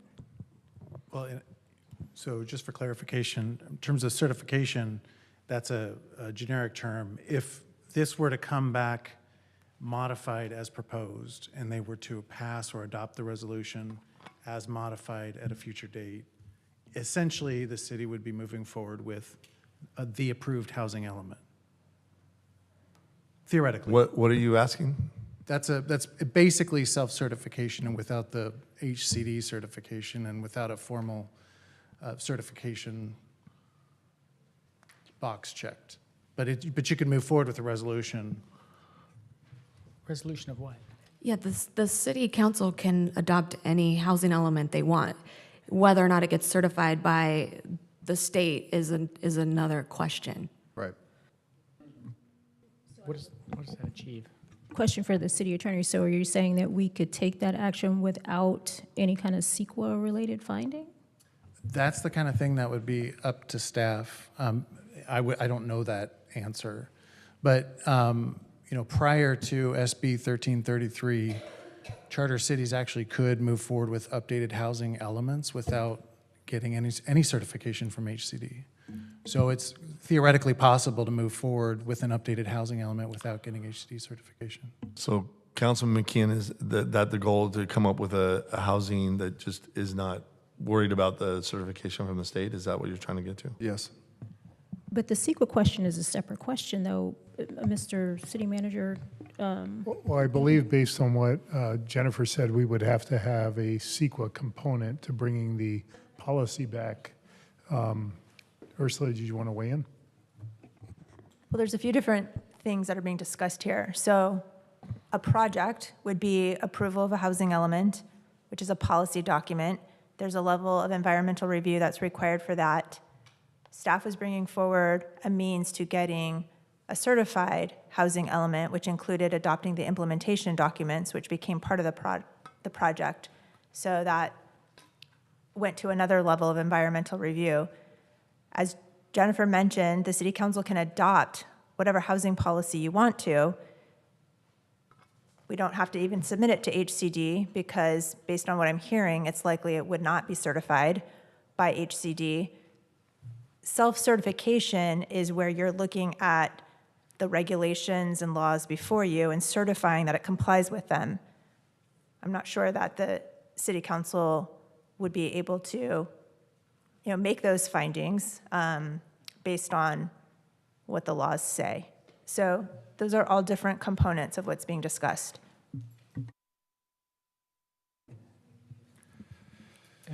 But the other question is, there would have to be a CEQA component as well. Right. And that CEQA, if it's the housing element, we would still need to pass the CEQA. We can't take action on the housing element without making findings under CEQA. And if we do that and go ahead and just pass the housing element without the CEQA document, I'm confident we open ourselves to a very large CEQA loss, a very easy CEQA lawsuit.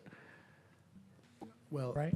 As perhaps was suggested, that there might be a categorical exemption or some other mechanism. And what's this new house? I mean, I don't know. Yeah, I don't understand what this housing, this quasi-housing element doesn't certify us what the state achieves and what it looks like. Like, what are you contemplating in this housing element? Because I don't think staff knows.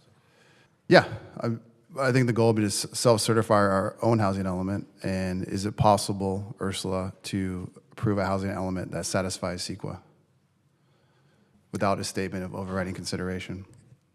And for clarification, you mean without the high density, Yes. the RENA overlay? Correct. Okay. Well, there isn't a RENA overlay in the housing element. There are a few affordable housing overlays in the proposed housing element to meet the RENA targets. But the policy document, the housing element, other cities have adopted a categorical exemption because they had a bifurcated process. Had we been on time, we could have just adopted the housing element and then brought the implementation documents later. However, because we were late, we did not have that option in order to get certified. So when it was combined, it was required to be an environmental impact report. So if the housing policy document came forward by itself, yes, we believe a categorical exemption could be achieved for the City Council to adopt that action. It would not lead to certification by HCD, and I think that the City Council would struggle to self-certify based on the existing laws on the books. But Jennifer? I have a question. So is the Direction to bring back a housing element, potential direction to bring back a housing element that meets the RENA or a lesser number? A lesser number. Essentially a housing element that we exercise our local control on that satisfies CEQA. So we can mitigate the negative impacts to the environment while taking all the sensitive areas into consideration and our residents' input. Is that possible? No, because we would need to know what number we're trying to achieve. Right. So the city council would have to let us know if it's not the 13,368, we need a number, a target number that we think that we need to meet for the next planning period, so we can develop a program for that. So if we provided that to you guys, that is possible, though. There's a path there to essentially self-certify. Again, I wouldn't use the term self-certify because it's not necessarily a real process. What the city could do is adopt a housing element that it believes meets or is in substantial compliance with state housing element law. That will be very hard to make the findings if it's not tied to the RENA, because the RENA is tied to housing element law. Okay. But that would be the process, yes. Okay. All right. Ready to move on? Yeah. I mean, go ahead. Members, now we're going down the agenda. File item. I'm sorry, Mr. Mayor. So I just have to drop my motion. Okay. Oh, Yeah. sorry. Yeah, that's fine. Councilman McKinnon withdraws his motion. Yeah. I'll just table it. That's fine. Sorry. No worries. All right, members, let's go back down to the agenda. Item number 17. Staff, please introduce your report.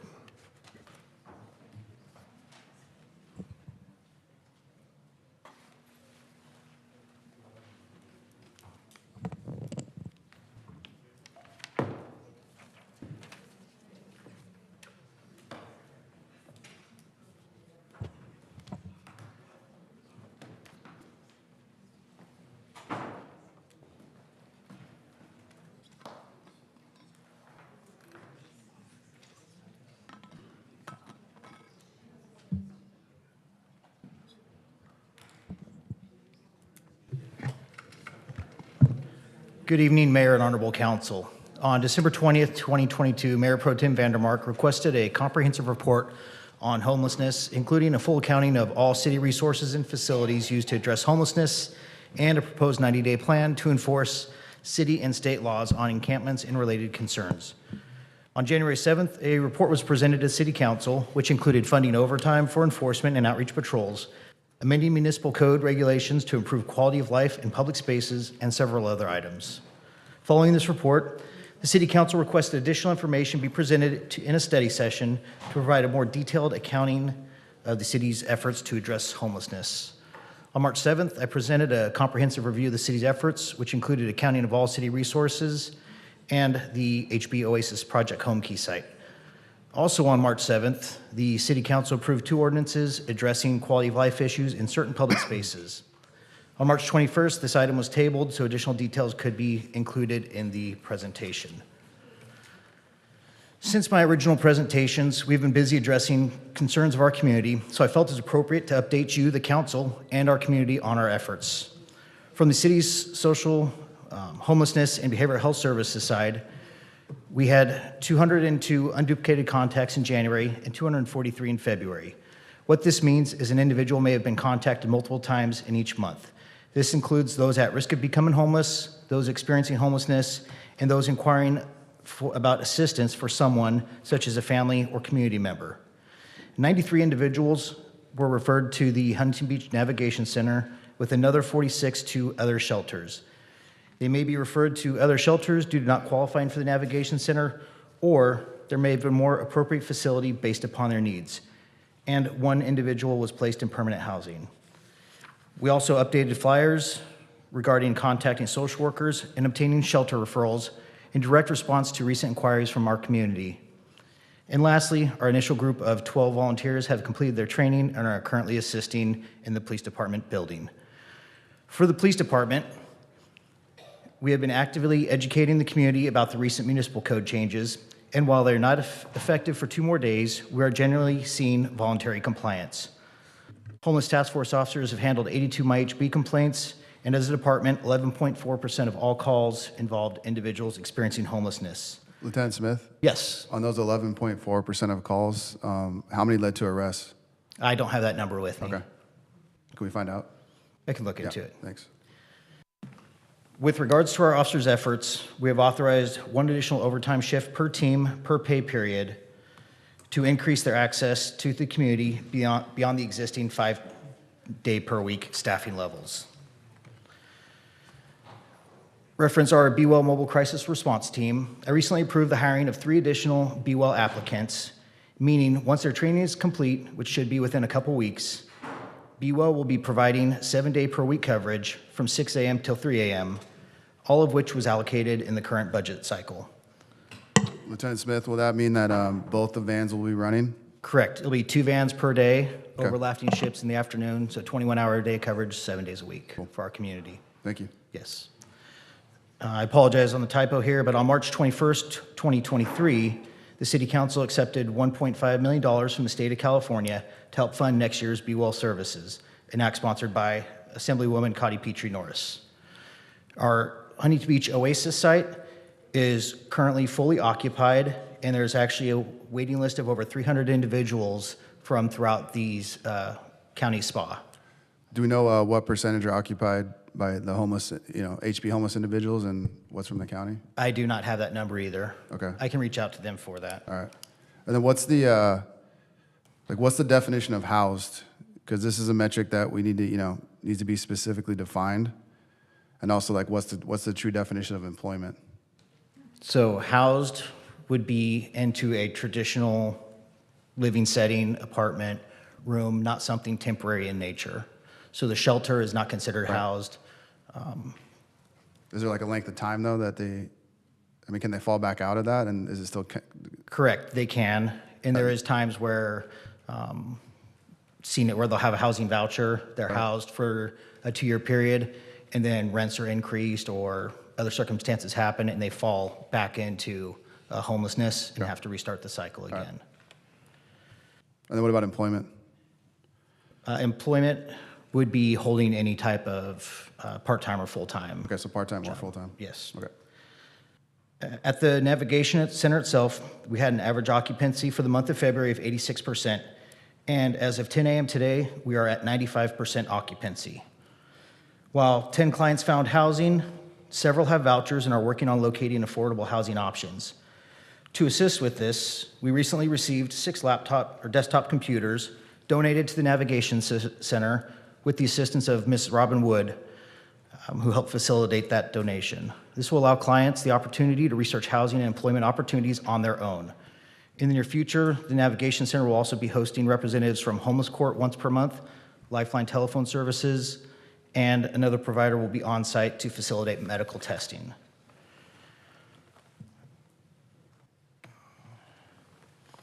Our plan to address the impact of homelessness on our community. Sorry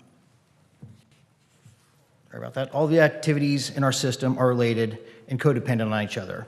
If one is not operating efficiently or effectively, the others will be impacted. I have identified 3 areas I believe will help us improve services and operate efficiently: improving communications, auditing our programs, and increasing our focused outreach efforts to those who are already in our system.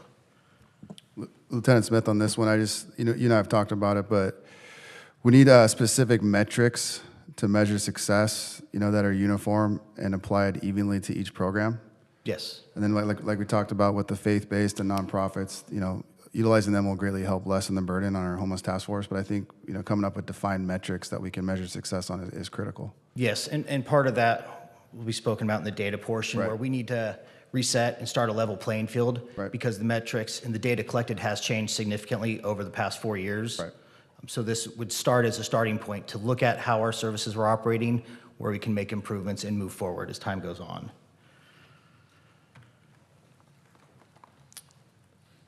So to move forward, I recommend reviewing compliance with existing service contracts and identify if any areas are not being addressed by our contract service providers, areas where we can expand services, and areas we need to focus on. This will include working with faith-based, governmental, and non-governmental organizations. We must explore the feasibility of utilizing an outside consultant to evaluate our programs.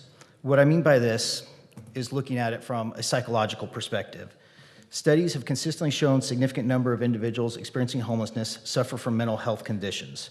This was apparent in the results of the 2022 countywide point-in-time count, which numbers are shown to the right. Our approach must take into account psychological barriers that influence individuals' decisions to accept or refuse assistance or to take advantage of our services. What this would do is bring in an outside perspective to evaluate our programs and see if there is a way that we can make a greater impact with what we have. Third, identify a case management system. Lieutenant Smith, sorry, man, Yes. real quick. Just on the consultants, I really don't want any more consultants. I know it's a lot of work, but I do think we can do this ourselves. Huntington Beach is not the appropriate provider of mental health services. As we talked about, this is the responsibility of the county. So what can we do to help ensure the county is cooperating to their fullest potential? So I will be reaching out to Orange County Healthcare Agency and working with them on bringing them into our navigation center, and then to working with our police department more frequently than they are. Right now it's 1 day per week. We need to get them out there more. Yeah. And that's something we're going to look at. What this is would be a psychologist to look at how we're operating and how we're presenting ourselves. Okay. Are our activities efficient, or are we just spinning our wheels? This, we believe we could pay for this out of the police department's existing budget, which would not make any further impact. Believe though it is important, especially with victims out there that may not feel comfortable going to the shelter. How can we help people feel more comfortable of getting that assistance and break down those barriers? Okay. And then lastly, identifying a case management system to assist in data collection. This will help ensure we are collecting useful, consistent, and accurate data needed to identify trends, root causes, barriers, and the needs of our community. As I previously mentioned, over the past 4 years, we've utilized 3 different databases to collect and store information, each with different metrics, only one which was a commercially developed product that we used for a small period of time as a testing and evaluation. This makes interpreting data difficult and inefficient. So Lieutenant Smith, we talked about this too, but this is very important. We need to figure out a way to figure out what kind of data we should be collecting in order to establish those specific metrics to measure success. Obviously, we can reach out to other cities to see what they're doing. Can we do our own point-in-time count with our current hotspots? Is that a potential? I think if we got the right data system, it would be easy to do. Absent that, it would be time-consuming. Right. And I'm already asking a lot of our staff that it would be, they would have to take away from other duties or assignments to focus on a physical count. Whereas if we get the right data system that can help us track it automatically, it'll be easy to extrapolate that data and present it. You're still pursuing that app, right? To potential help with data collection and geo-tracking? Hopefully something could be integrated in the system. Just like, to collect good data on when services are provided to individuals, location, et cetera, and just a better data collecting, sorry. No, yeah, that would be geo-track. I mean geolocation, sorry. Yeah, that would be part of a case management system. Most of them do have where it will give you a return on where people are frequently contacted. Okay. And again, that would just be used on the case management side and not for any other purposes. Exactly. Just better data collection. Yes. Yeah. One thing I've realized in the 3 months I've been in this role is we need to improve our communications. That's apparent from talking to council members and with our community. And then our housed community, unhoused. It's very important. To help increase our communications, I propose funding overtime for our homeless task force officers to engage specifically in business outreach. Many of the complaints we get and what I see on social media are issues related to private property, such as people loitering in front of businesses, laying in parking lots, or makeshift encampments and dumpsters and closures. These are issues we must work cooperatively with businesses and property owners to address, and take a look at issues like crime prevention through environmental design, as without their support and involvement, we can only engage in outreach and seek voluntary compliance. Doing these activities on an overtime detail where officers can focus solely on business outreach will help keep our officers available for proactive and reactive policing matters during their regular shift without interruption.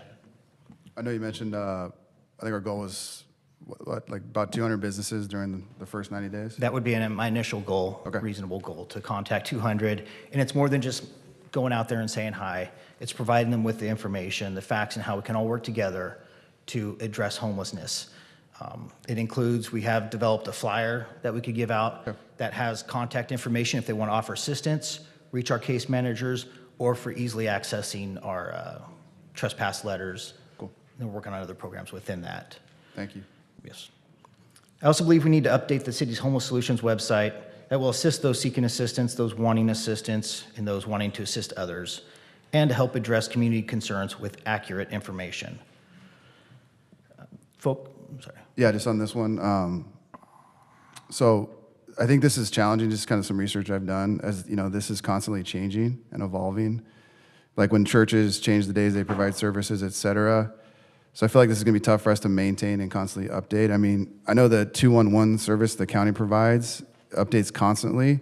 So is it possible just to, you know, link to that service so we're not taking on something that's not our job and burdening you guys with extra time? Is that possible?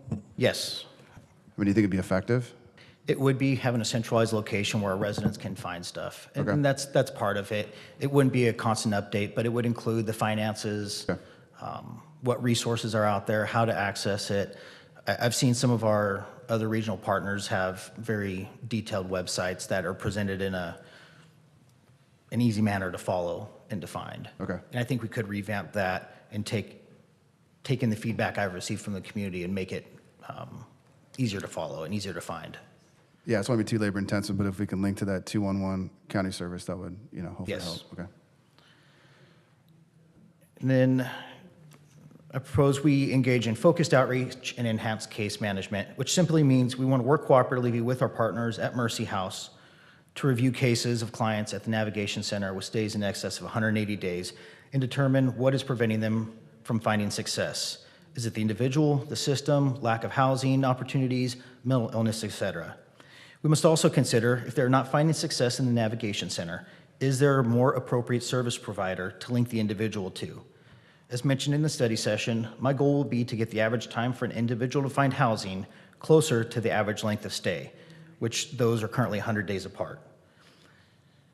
We also propose funding overtime for our social workers who currently have limited time to conduct community engagement due to their workload and planned office hours. I've been asking a lot of our two social workers, and while they're doing a phenomenal job, they could do more if overtime opportunities were present. But between the existing vacancies and the needs of the community, they are currently swamped. So Lieutenant Smith, just on that, just want to clarify. So are you saying during normal business hours? Because I believe most of the service providers work during business hours. Yes. So you're saying overtime during normal business hours? So yes, currently they have staggered days off. Okay. And it would allow them to kind of be partners more, to do outreach and engagement, and also to do proactive outreach in our communities outside those hours where they can still go out, meet with community members, meet with those in need, and help connect them with services when time presents. But is this, I guess, is this duplicative of what like Be Well is currently doing? No, it would be completely separate. Okay. So Be Well is a mobile crisis response team for those in moments of crisis. Okay. They do proactive outreach and attempt to connect them to our social workers when time presents itself and when needed. But this would allow them to have more time to do follow-up, to meet with those individuals and their clients to connect them to the services. Okay. We'll also be participating in collaborative case conferencing to include all components of our system. Each component has a different perspective, and open communications is vital to find solutions. This includes Be Well, Mercy House, police staff, our social workers, and the community prosecutor. And just on that one, you'd mentioned the maximum of 180 days in the shelter. Is there anything we can do to encourage them to move through the county services, you know, faster? Obviously, I know there's voucher waiting time for housing, but you know, this is obviously a big piece. So like, I guess what can we do as a city to incentivize the HB landlords to accept these housing vouchers, you know, more quickly? Or I guess, do you have any thoughts there to how to compress that time that they're in the shelter? I think we can do some outreach to the property owners in the community and landlords, and be more than happy to work with our housing staff on doing that. And then there's also other programs out there. We recently met with, I believe it was United Way of Orange County, who has outreach efforts just for those opportunities to look for cooperative landlords that will help. To make an impact on homelessness, we must have an appropriate chain of command for our city personnel to ensure resources are utilized appropriately and future needs are assessed and addressed. Prior to the resignation of Director Austin, the chain of command went from a director to 2 social workers and a volunteer services coordinator. Missing from that chain of command was a supervisor position that was unfilled.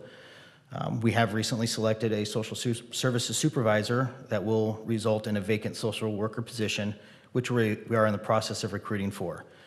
These positions were already funded and accounted for in the annual budget.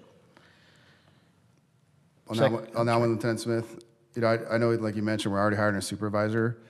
So the question is, like, why do we then need a manager position? I feel like the supervisor should be able to do everything. And so I guess it's critical that we hire the right person that has experience in, high-level personnel management experience dealing with other agencies. So I'd rather find the right person and merge those 2 roles into one, and I'd rather use those savings to have another police officer or homeless task force officer. So I guess why can't that one position be combined? Those 2 combined into one. It's very specialized and single-focused as far as what the social services supervisor role is supervising the social workers and assisting the director or manager or whoever the leader is of this group, of help getting them in that direction. I feel it's important to have a manager or a director position to spearhead the direction and the focus of either the department head or the city manager or the council to lead in that direction. And you need a separation in that span of control to help ensure that roles are divvied up and that people aren't getting so focused or too deep into the day-to-day stuff. You still need somebody with that higher level overview of the operations. Okay. For instance, right now with the supervisor, I'm in a management position. I'm able to utilize the supervisor to help do coordinate activities at the navigation center and to sit down with them and hold them accountable to what we're asking of them as a city and in their contract. Whereas I would want the manager to be back working in City Hall, focusing on higher level and coordinating with the other department heads and other resources within our city to get funding, to take advantage of the opportunities we have and do the outreach. Okay. So when you're talking about director, are you talking about filling the same position that Jason Austin left? What I would like to do is explore if that's an appropriate level position based upon span of control and position in the city, or could it be filled with a management level position working for a director or department head level position within the city. So for now, we could start with the supervisor you've already worked on finding, and then finding a replacement for the position that supervisor might be leaving. We can leave the director position open for growth if we need it, but at this moment, how urgent is that? I laugh because I'm currently filling that role along with other roles. Mm-hmm. So for me personally, it is important, but it's important for the city that we get the right person and the right person in the right position and place that role wherever it is, either as a department head or a manager under the city manager's office or under a different department head. We don't need to rush it, but it is important to have a focused expert who can specialize in those services to help move forward. And then on the next slide, he's got the manager position would be paid $73,000 less than what the director or Jason Austin was paying. So I mean, there are savings there, but obviously something to look at. We just have to be judicious about that. And that's where we have to look at overall what are the needs of the city as a function of government, and looking at what other cities are doing, what is successful, and what is prudent. Right. And that's something that we can explore and come back to, working with the city manager's office and working with the council on determining a direction. Okay.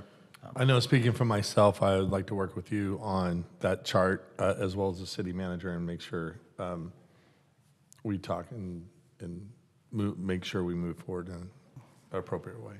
Yes, and I'm more than happy to assist, as long as the city needs in all these roles. I don't want to make it sound like I don't, but I enjoy this role and look forward to working with everybody in the future. And I'll work with, I've been working with the chief and Brian. We'll bring back to the council the appropriate role. We're not going to overfill it with a position that's not needed. Or as Lieutenant Smith said, we want the right person to get the outcomes that this council expects and to meet the metrics and the performance requirements that through your guidance and Lieutenant Smith's hard work, we will continue on the progress. And for transparency, the proposed overtime for over a 90-day period would cost the city approximately $40,000, while reclassifying a director, a department head level position to a management level position would save the city approximately $73,000. And in the January 7th presentation, I discussed some items not mentioned in this plan, namely the adding 4 officers to the police department's homeless task force, overtime to fund enforcement outreach patrols in downtown, our city beaches and Sunset Beach areas, and procurement of additional vehicles. Due to staffing constraints as we approach the busy summer months, including the need to staff a summer beach detail, which will assign additional officers to downtown, the city beach, and Sunset Beach, the police department must place emphasis on patrol staffing levels to ensure we keep our response times low and have resources available to respond to emergencies. We will maintain our 4-officer homeless task force to conduct dedicated enforcement outreach, and we intend to expand the unit when staffing levels permit through the budget process.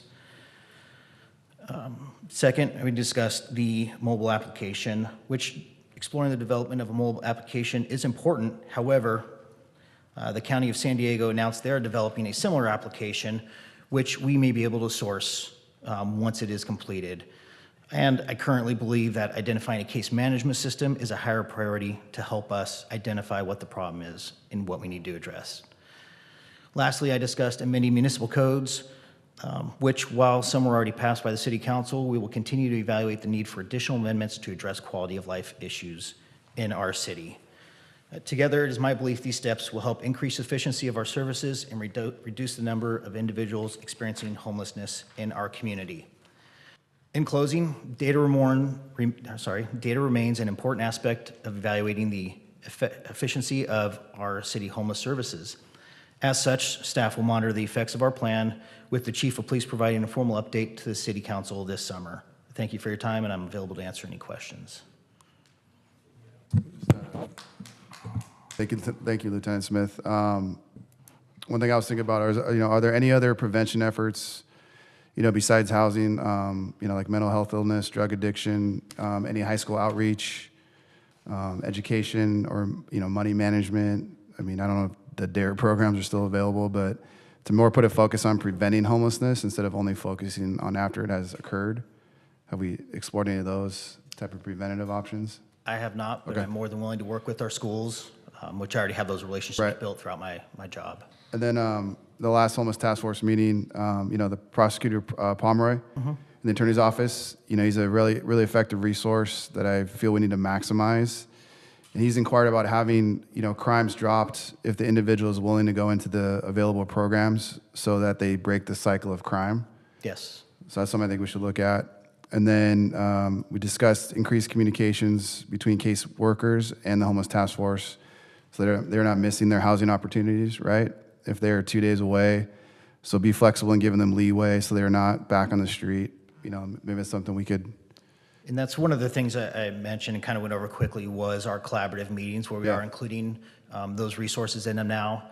And it's to help get the insight and perspective of everyone, which could include alternative prosecution, alternative sentencing, and other programs to help break that cycle versus just punishing and punishing, which might not be effective. Yeah.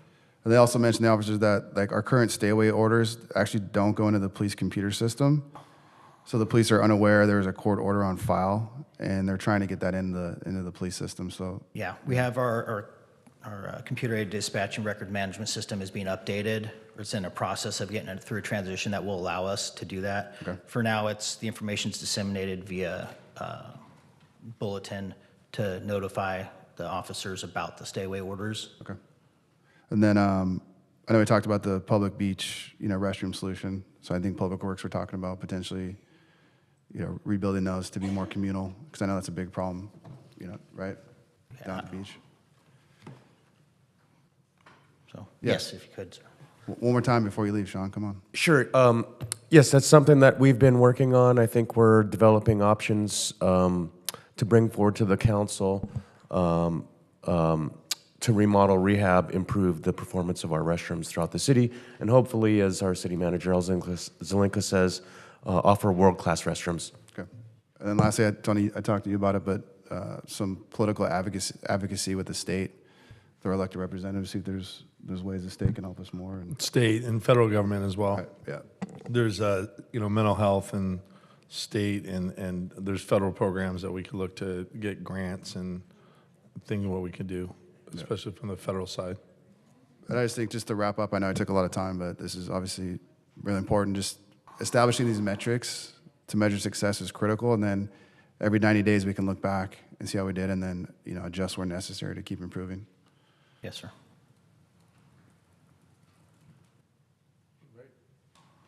Anything else, members? Councilman. Thank you. I actually kind of wanted to go back to the slides briefly, just for some notes that I had. One, I too agree with Councilmember McKeon that we do need a common definition of success and metrics. There's no way that we can say that we're moving forward or backwards if we actually can't validate that we all agree on the same metrics and also definition of success. And I don't know that if we're there yet. One, the staff report, even the initial ask was a 90-day report on enforcement. I know you're not just providing that here, you're providing more of the whole system, and I appreciate that. But I think that even the nature of that request in talking about success measures of enforcement, we have to make sure that we're looking at all the different parts of the success of the system. Councilmember McKeon also talked about prevention, which I think is very important as well. We need to be able to develop, and this is difficult to do, and I know that because we've had so many different data points and sets and ways of looking at things throughout the time, and having an app or a way to collect data is a piece. You need to be collecting the right data, validating how somebody's collecting it, but then also on reporting it, what it's integrating with the county. There's so many pieces to that to make sure that it's what we need it to be.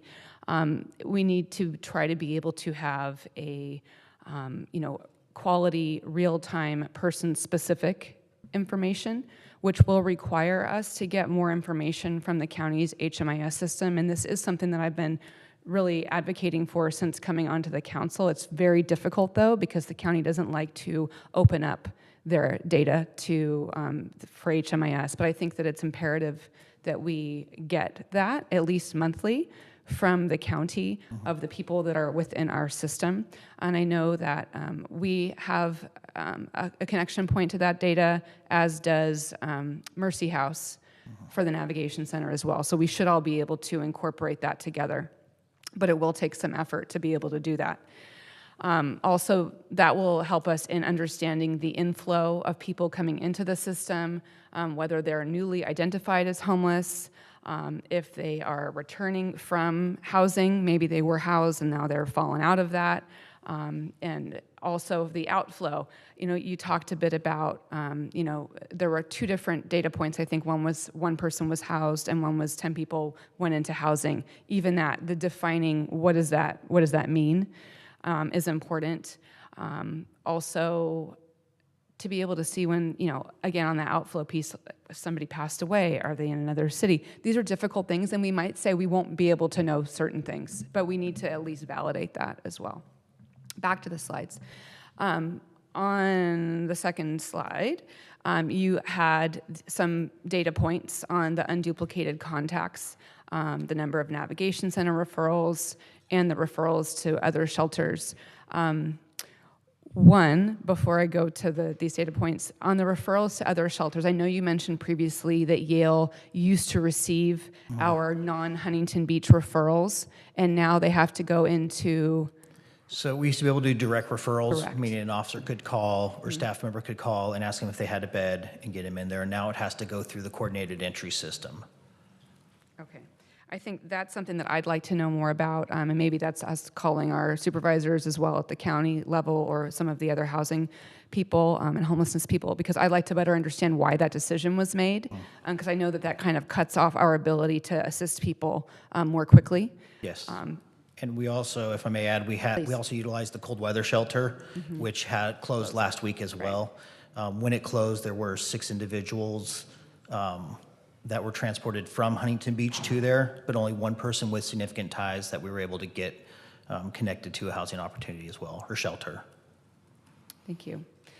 So with regards to the data points there, and we talked about this earlier today, is for me, I think anytime we see data on a slide, I would like to see it in a table format over time, so that way, and with percentages, so we can actually see changes, because these numbers, especially if a resident is just looking at this, they wouldn't know if this is high, low, what is the meaning of that data? So I would always like to have maybe the last couple of months, and then potentially if we have a data dashboard, which would be the preferred method, that we could then drill down further to see what the story is for the longer term. I know that will also require us having a set of data that we can agree on, and I know we had also talked about the fact that over time, if we haven't had data that we agree on, it's not that we have to throw out the old data, but we do have to kind of footnote everything so we understand over time what the difference is, because we can't completely throw everything out. But to be able to validate and move forward, we kind of have to. As we talked about, it's like the definition of a contact. Right. 3 years ago was one definition. Within the past year and a half, we changed it to another. And even on our police department statistics, the number had gone up on the percentage of calls involving homelessness. Prior to January 1st, that included only calls that we responded to. However, now it includes calls, even those that were canceled, because sometimes people call back and say the problem resolved itself, the individual left. So now we include those in our numbers to give a more accurate picture to our community. Okay. I'm wondering, as far as the definitions of the data that we want to be gathering, if there should be some type of I don't know if it's a social, like a group, like a kind of a committee that should be looking at that and questioning certain parts of it. I don't know who should be involved in that. I think I would recommend first looking at the county and seeing what their definitions are. Yeah. And utilize those as a starting point so that we can match it up to their HMIS data. Yep. Between federal, state, and county, there is different definitions for such things as chronic homelessness. Yeah. So it'd be good to get us all on the same page. Definitely. With regards to the next page on Huntington Beach Oasis and the County of Orange Project Home Key Initiative, I think I understand that there was another big funding or availability of funding. This is going to be to Director Luna Reynosa, actually. Was there new Project Home Key funding made available? Yes, there was. Okay.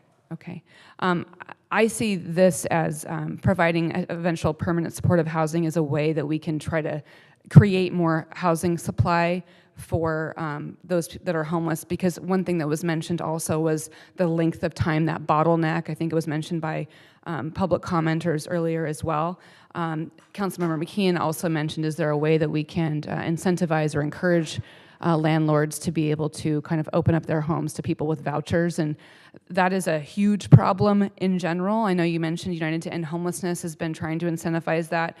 Cal-AIM through Cal Optima now has the ability to do that too. I don't know how they're presently doing that for various cities or how they're using those funds, but I think that we do need to try to work with our local landlords. That being said, it's very difficult to address the large number of vouchers versus the very small number of available housing resources. And also, you have to provide some type of subsidy to the landlords to be able to make it viable for them to be able to house someone. So this is a huge challenge, but definitely is an opportunity.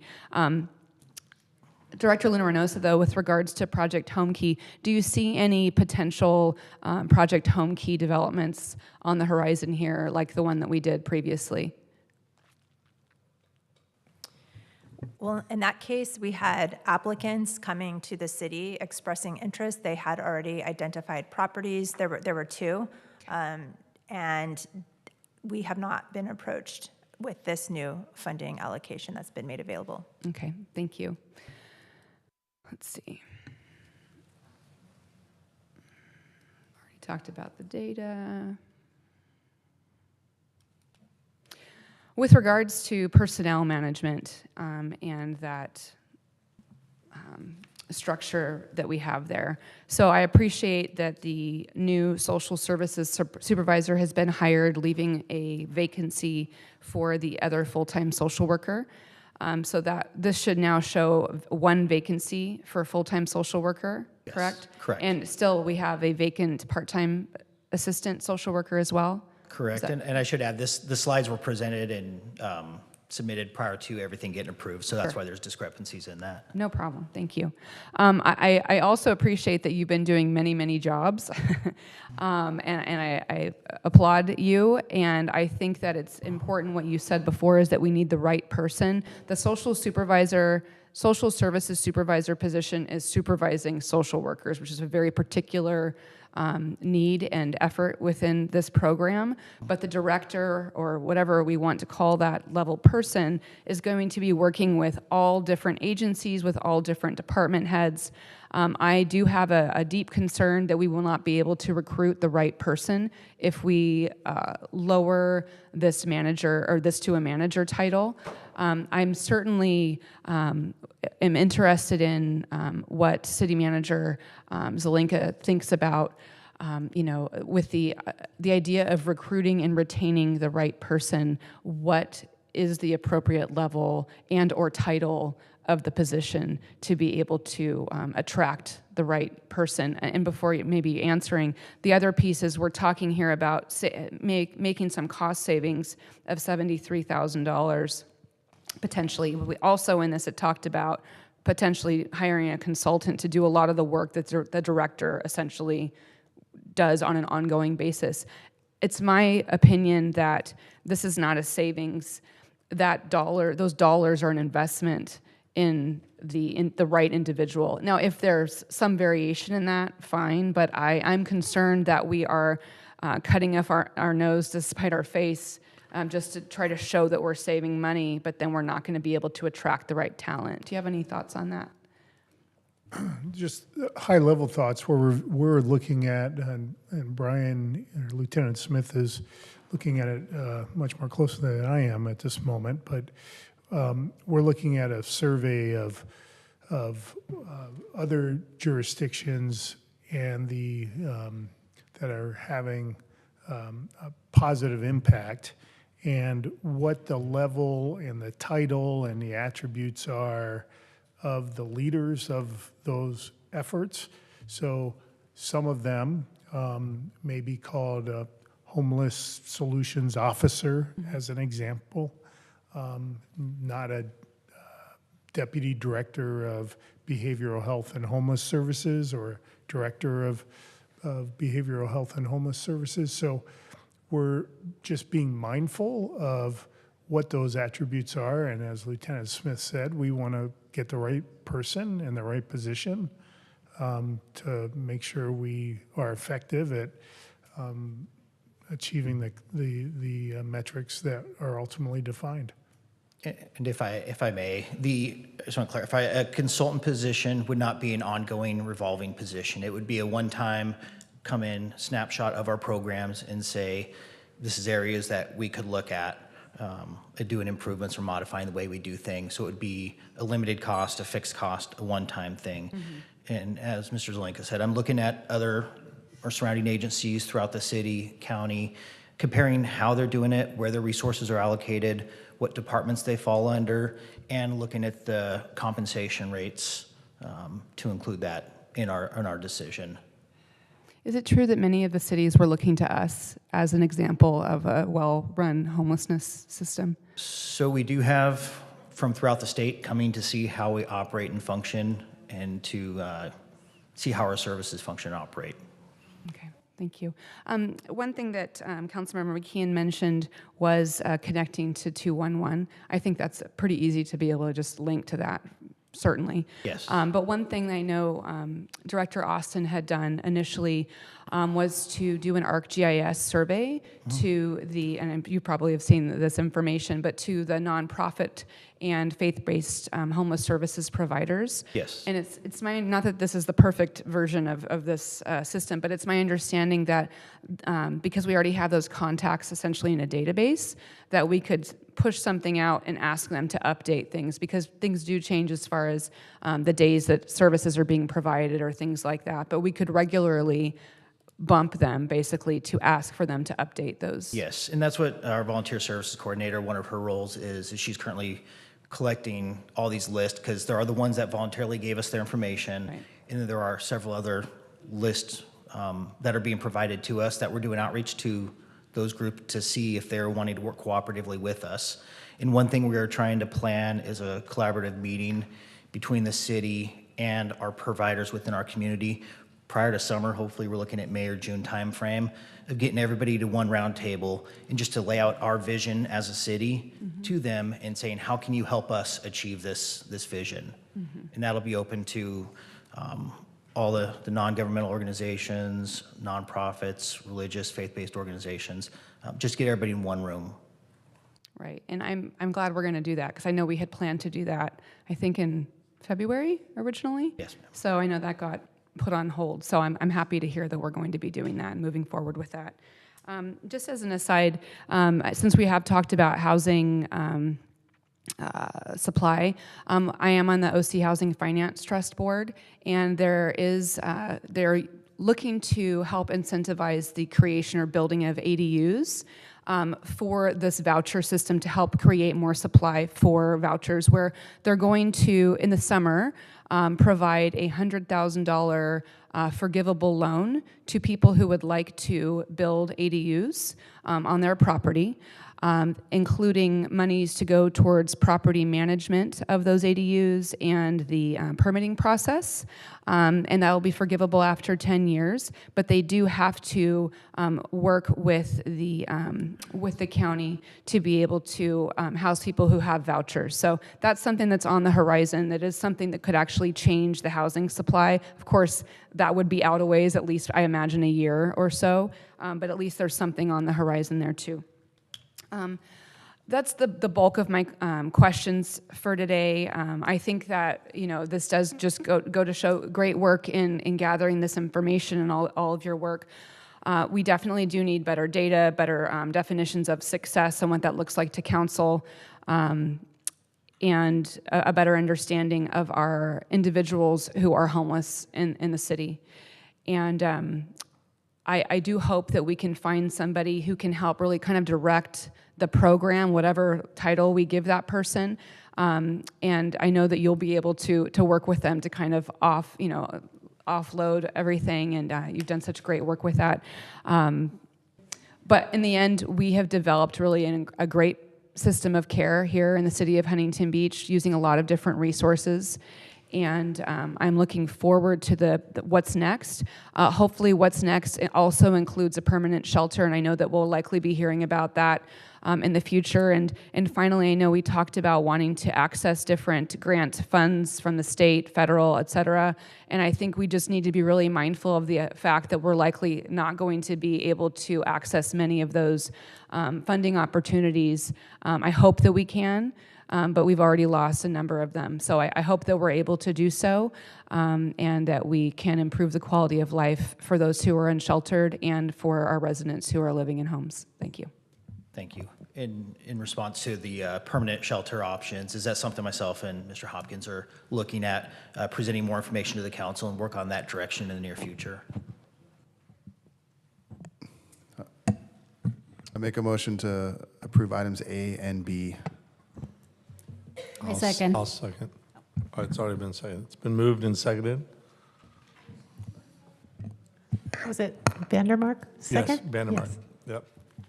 All right. Call the Want me to roll. Call for the vote. Okay. Councilmember Kelmick? Pass. Mosher? Aye. Vandermark? Yes. Strickland? Aye. McKeon? Aye. Bolton? Aye.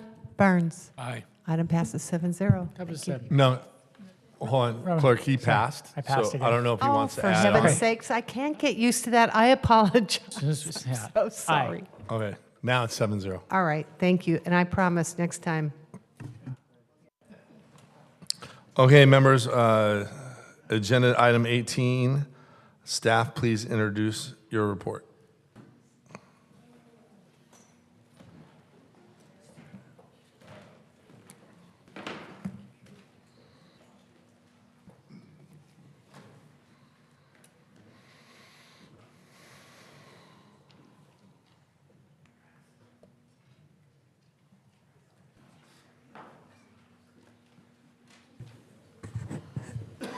Good evening, Honorable Mayor Strickland and City Council. So item 18 on the agenda tonight seeks to move forward an ordinance updating our city speed limits. Importantly, detail with that is that we need valid speed limits updated every 7 years so that our police department can enforce the laws, the speed limit laws within our city. Tonight's presentation, we have a few slides to go through that process. That presentation will be made by our city traffic engineer, Bob Stahowski. Bob? Thank you, Sean. Good evening, Mayor and City Council. I will keep this brief, given the hour of the evening. Sean has already provided a bit of an introduction. The overall item before you relates to the updating of speed limits on 78 street segments within the city. The analysis to support this is done through using evaluations that are required by the state through the California Vehicle Code and supporting documents. Ultimately, this culminates in an ordinance that updates our municipal code, approving those and establishing those new speed limits. Just a very basic background, there is a specific process that we do have to follow in setting up speed limits. There are really only two basic speed limits that are set up through law, 25-mile-per-hour speed limit and a 65-mile-per-hour speed limit. The 25 applies to some very specific conditions, residential districts, business districts, school zones, and senior centers. And everything else starts out at 65 miles an hour, and it requires a survey, an engineering report that supports a reduction from that 65 mile per hour. And that's what this whole process is about.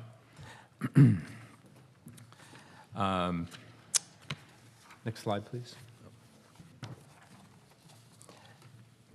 The engineering and traffic survey that we perform measures free flow of speed on on the streets in specific segments that are defined, and we statistically look at what's called the 85th percentile speed. It's a very basic number that is used to establish the kind of the initial speed limit for a street, from which we can legally make adjustments to the speed limit through our studies and making particular findings. There has been a change in the law recently through AB 43 that was enacted in 2021. And so it provides us different options for how to decrease speed limits on a particular street if we feel that the conditions warrant it. First, the requirement from the 85th percentile speed is that you have to round to the nearest 5 mile per hour increment. There are also two options that enable a 5 mile per hour reduction from that. The new law allows us to retain the current speed limit without providing any additional justification. And in our recommendations, we did apply that to 44 of the 78 segments. And then there are other ways of reducing the speed limit if we feel that the conditions exist, and we did apply that to other locations as well. As Sean mentioned, the update of the speed limits is required by law in order for to enable the police department to enforce the speed limits and have those be upheld in courts. Next slide. As I already mentioned, there was a total of 78 street segments that were surveyed. They were all coming up on their 7-year expiration date, so we did include all of them in the evaluation. There were 70 segments out of the 78 where no change in the speed limit is being recommended. We were able to justify at least holding the existing speed limit. Sometimes that's not always the case. And we also have 8 segments where we are recommending a 5-mile-per-hour speed limit reduction. Among the street segments, I wanted to point out very quickly that there are 6 segments that are shared with adjacent agencies. As you probably realize, we have a lot of border streets, arterial streets, that part of the street lies within one of our adjacent cities, Westminster, Fountain Valley, and partly within the city of Huntington Beach. We do coordinate closely with them on each of those segments and make sure that we are posting the same speed limit, and we're basing the information off of our recommendations and the adopted speed limits off of the same data and the same results. Surprisingly, or maybe not so surprisingly, I guess, it's probably how it should go, our results tend to really mirror each other typically on all the segments, so it's pretty easy to match up. And finally, the recommended action tonight is to approve the ordinance that's updating the speed limits. The alternative action is to not approve or adopt different speed limits, not approve the ordinance or adopt different speed limits, which does have the potential to limit enforcement for the police department. And with that, I will, again, keep it very short. If you have any questions, be glad to get into far more detail if you'd like. Well, I'd like to move to approve for introduction ordinance number 4286, an ordinance of the Huntington Beach amending chapter 10.12.080 of the Huntington Beach Municipal Code relating to speed limits. I'll second that motion. I have a question for staff, though. Oh, please. So the shared streets, are we twisting their arms too to see if they're going to, is Westminster going to implement AB 43, I guess is the better question. Do we know? Wait, are they going to? Sorry, they don't really have to implement AB 43. It's a choice on how you apply that when you do the analysis.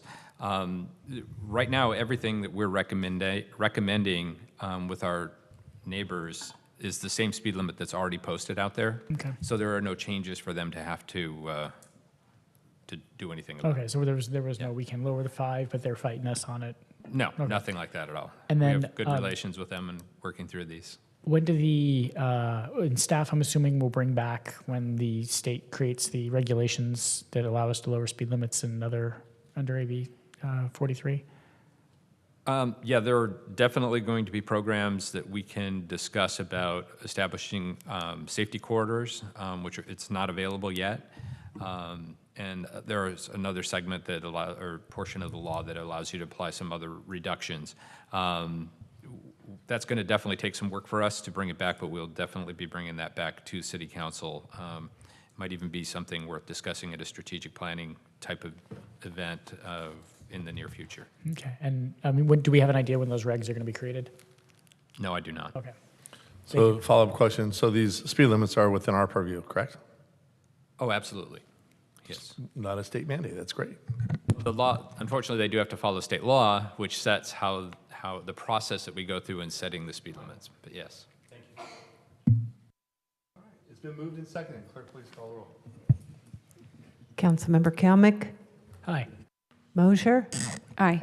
Vandermark? Yes. Strickland? Aye. McKeon? Aye. Bolton? Aye. Burns? Aye. Item approved 7-0. I'd like to read for the record the title of ordinance number 4286, an ordinance of the City of Huntington Beach amending Chapter 10.12.080 of the Huntington Beach Municipal Code relating to speed limits. Thank you. Members, agenda number 19. Councilman McKeon, please introduce your item. Yeah, I'll keep it brief. This is just fulfilling a pillar of our contract with the Huntington Beach voters to cut the red tape and roll out the red carpet for businesses.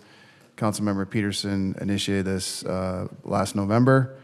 This program, One Stop Shop, was very successful in Riverside, where Councilmember Zelinka oversaw.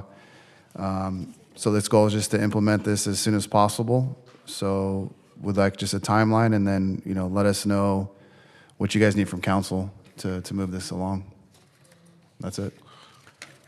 Thank you, Councilmember. We'll get that back to you, and we're already planning tours of different one-stop shops, and so we'll invite the council to accompany staff on those tours, and we'll come back to you with timeline and more details.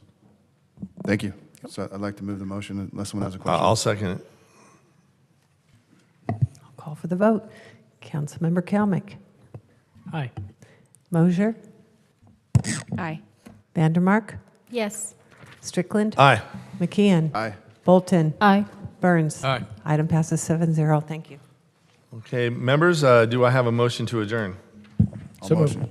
Been moved, it's been seconded. Yep. All those in favor say aye. Aye. Aye. Opposed? Okay. The next regularly scheduled meeting of the Huntington Beach City Council Public Finance Authority is Tuesday, April 18th, 2023.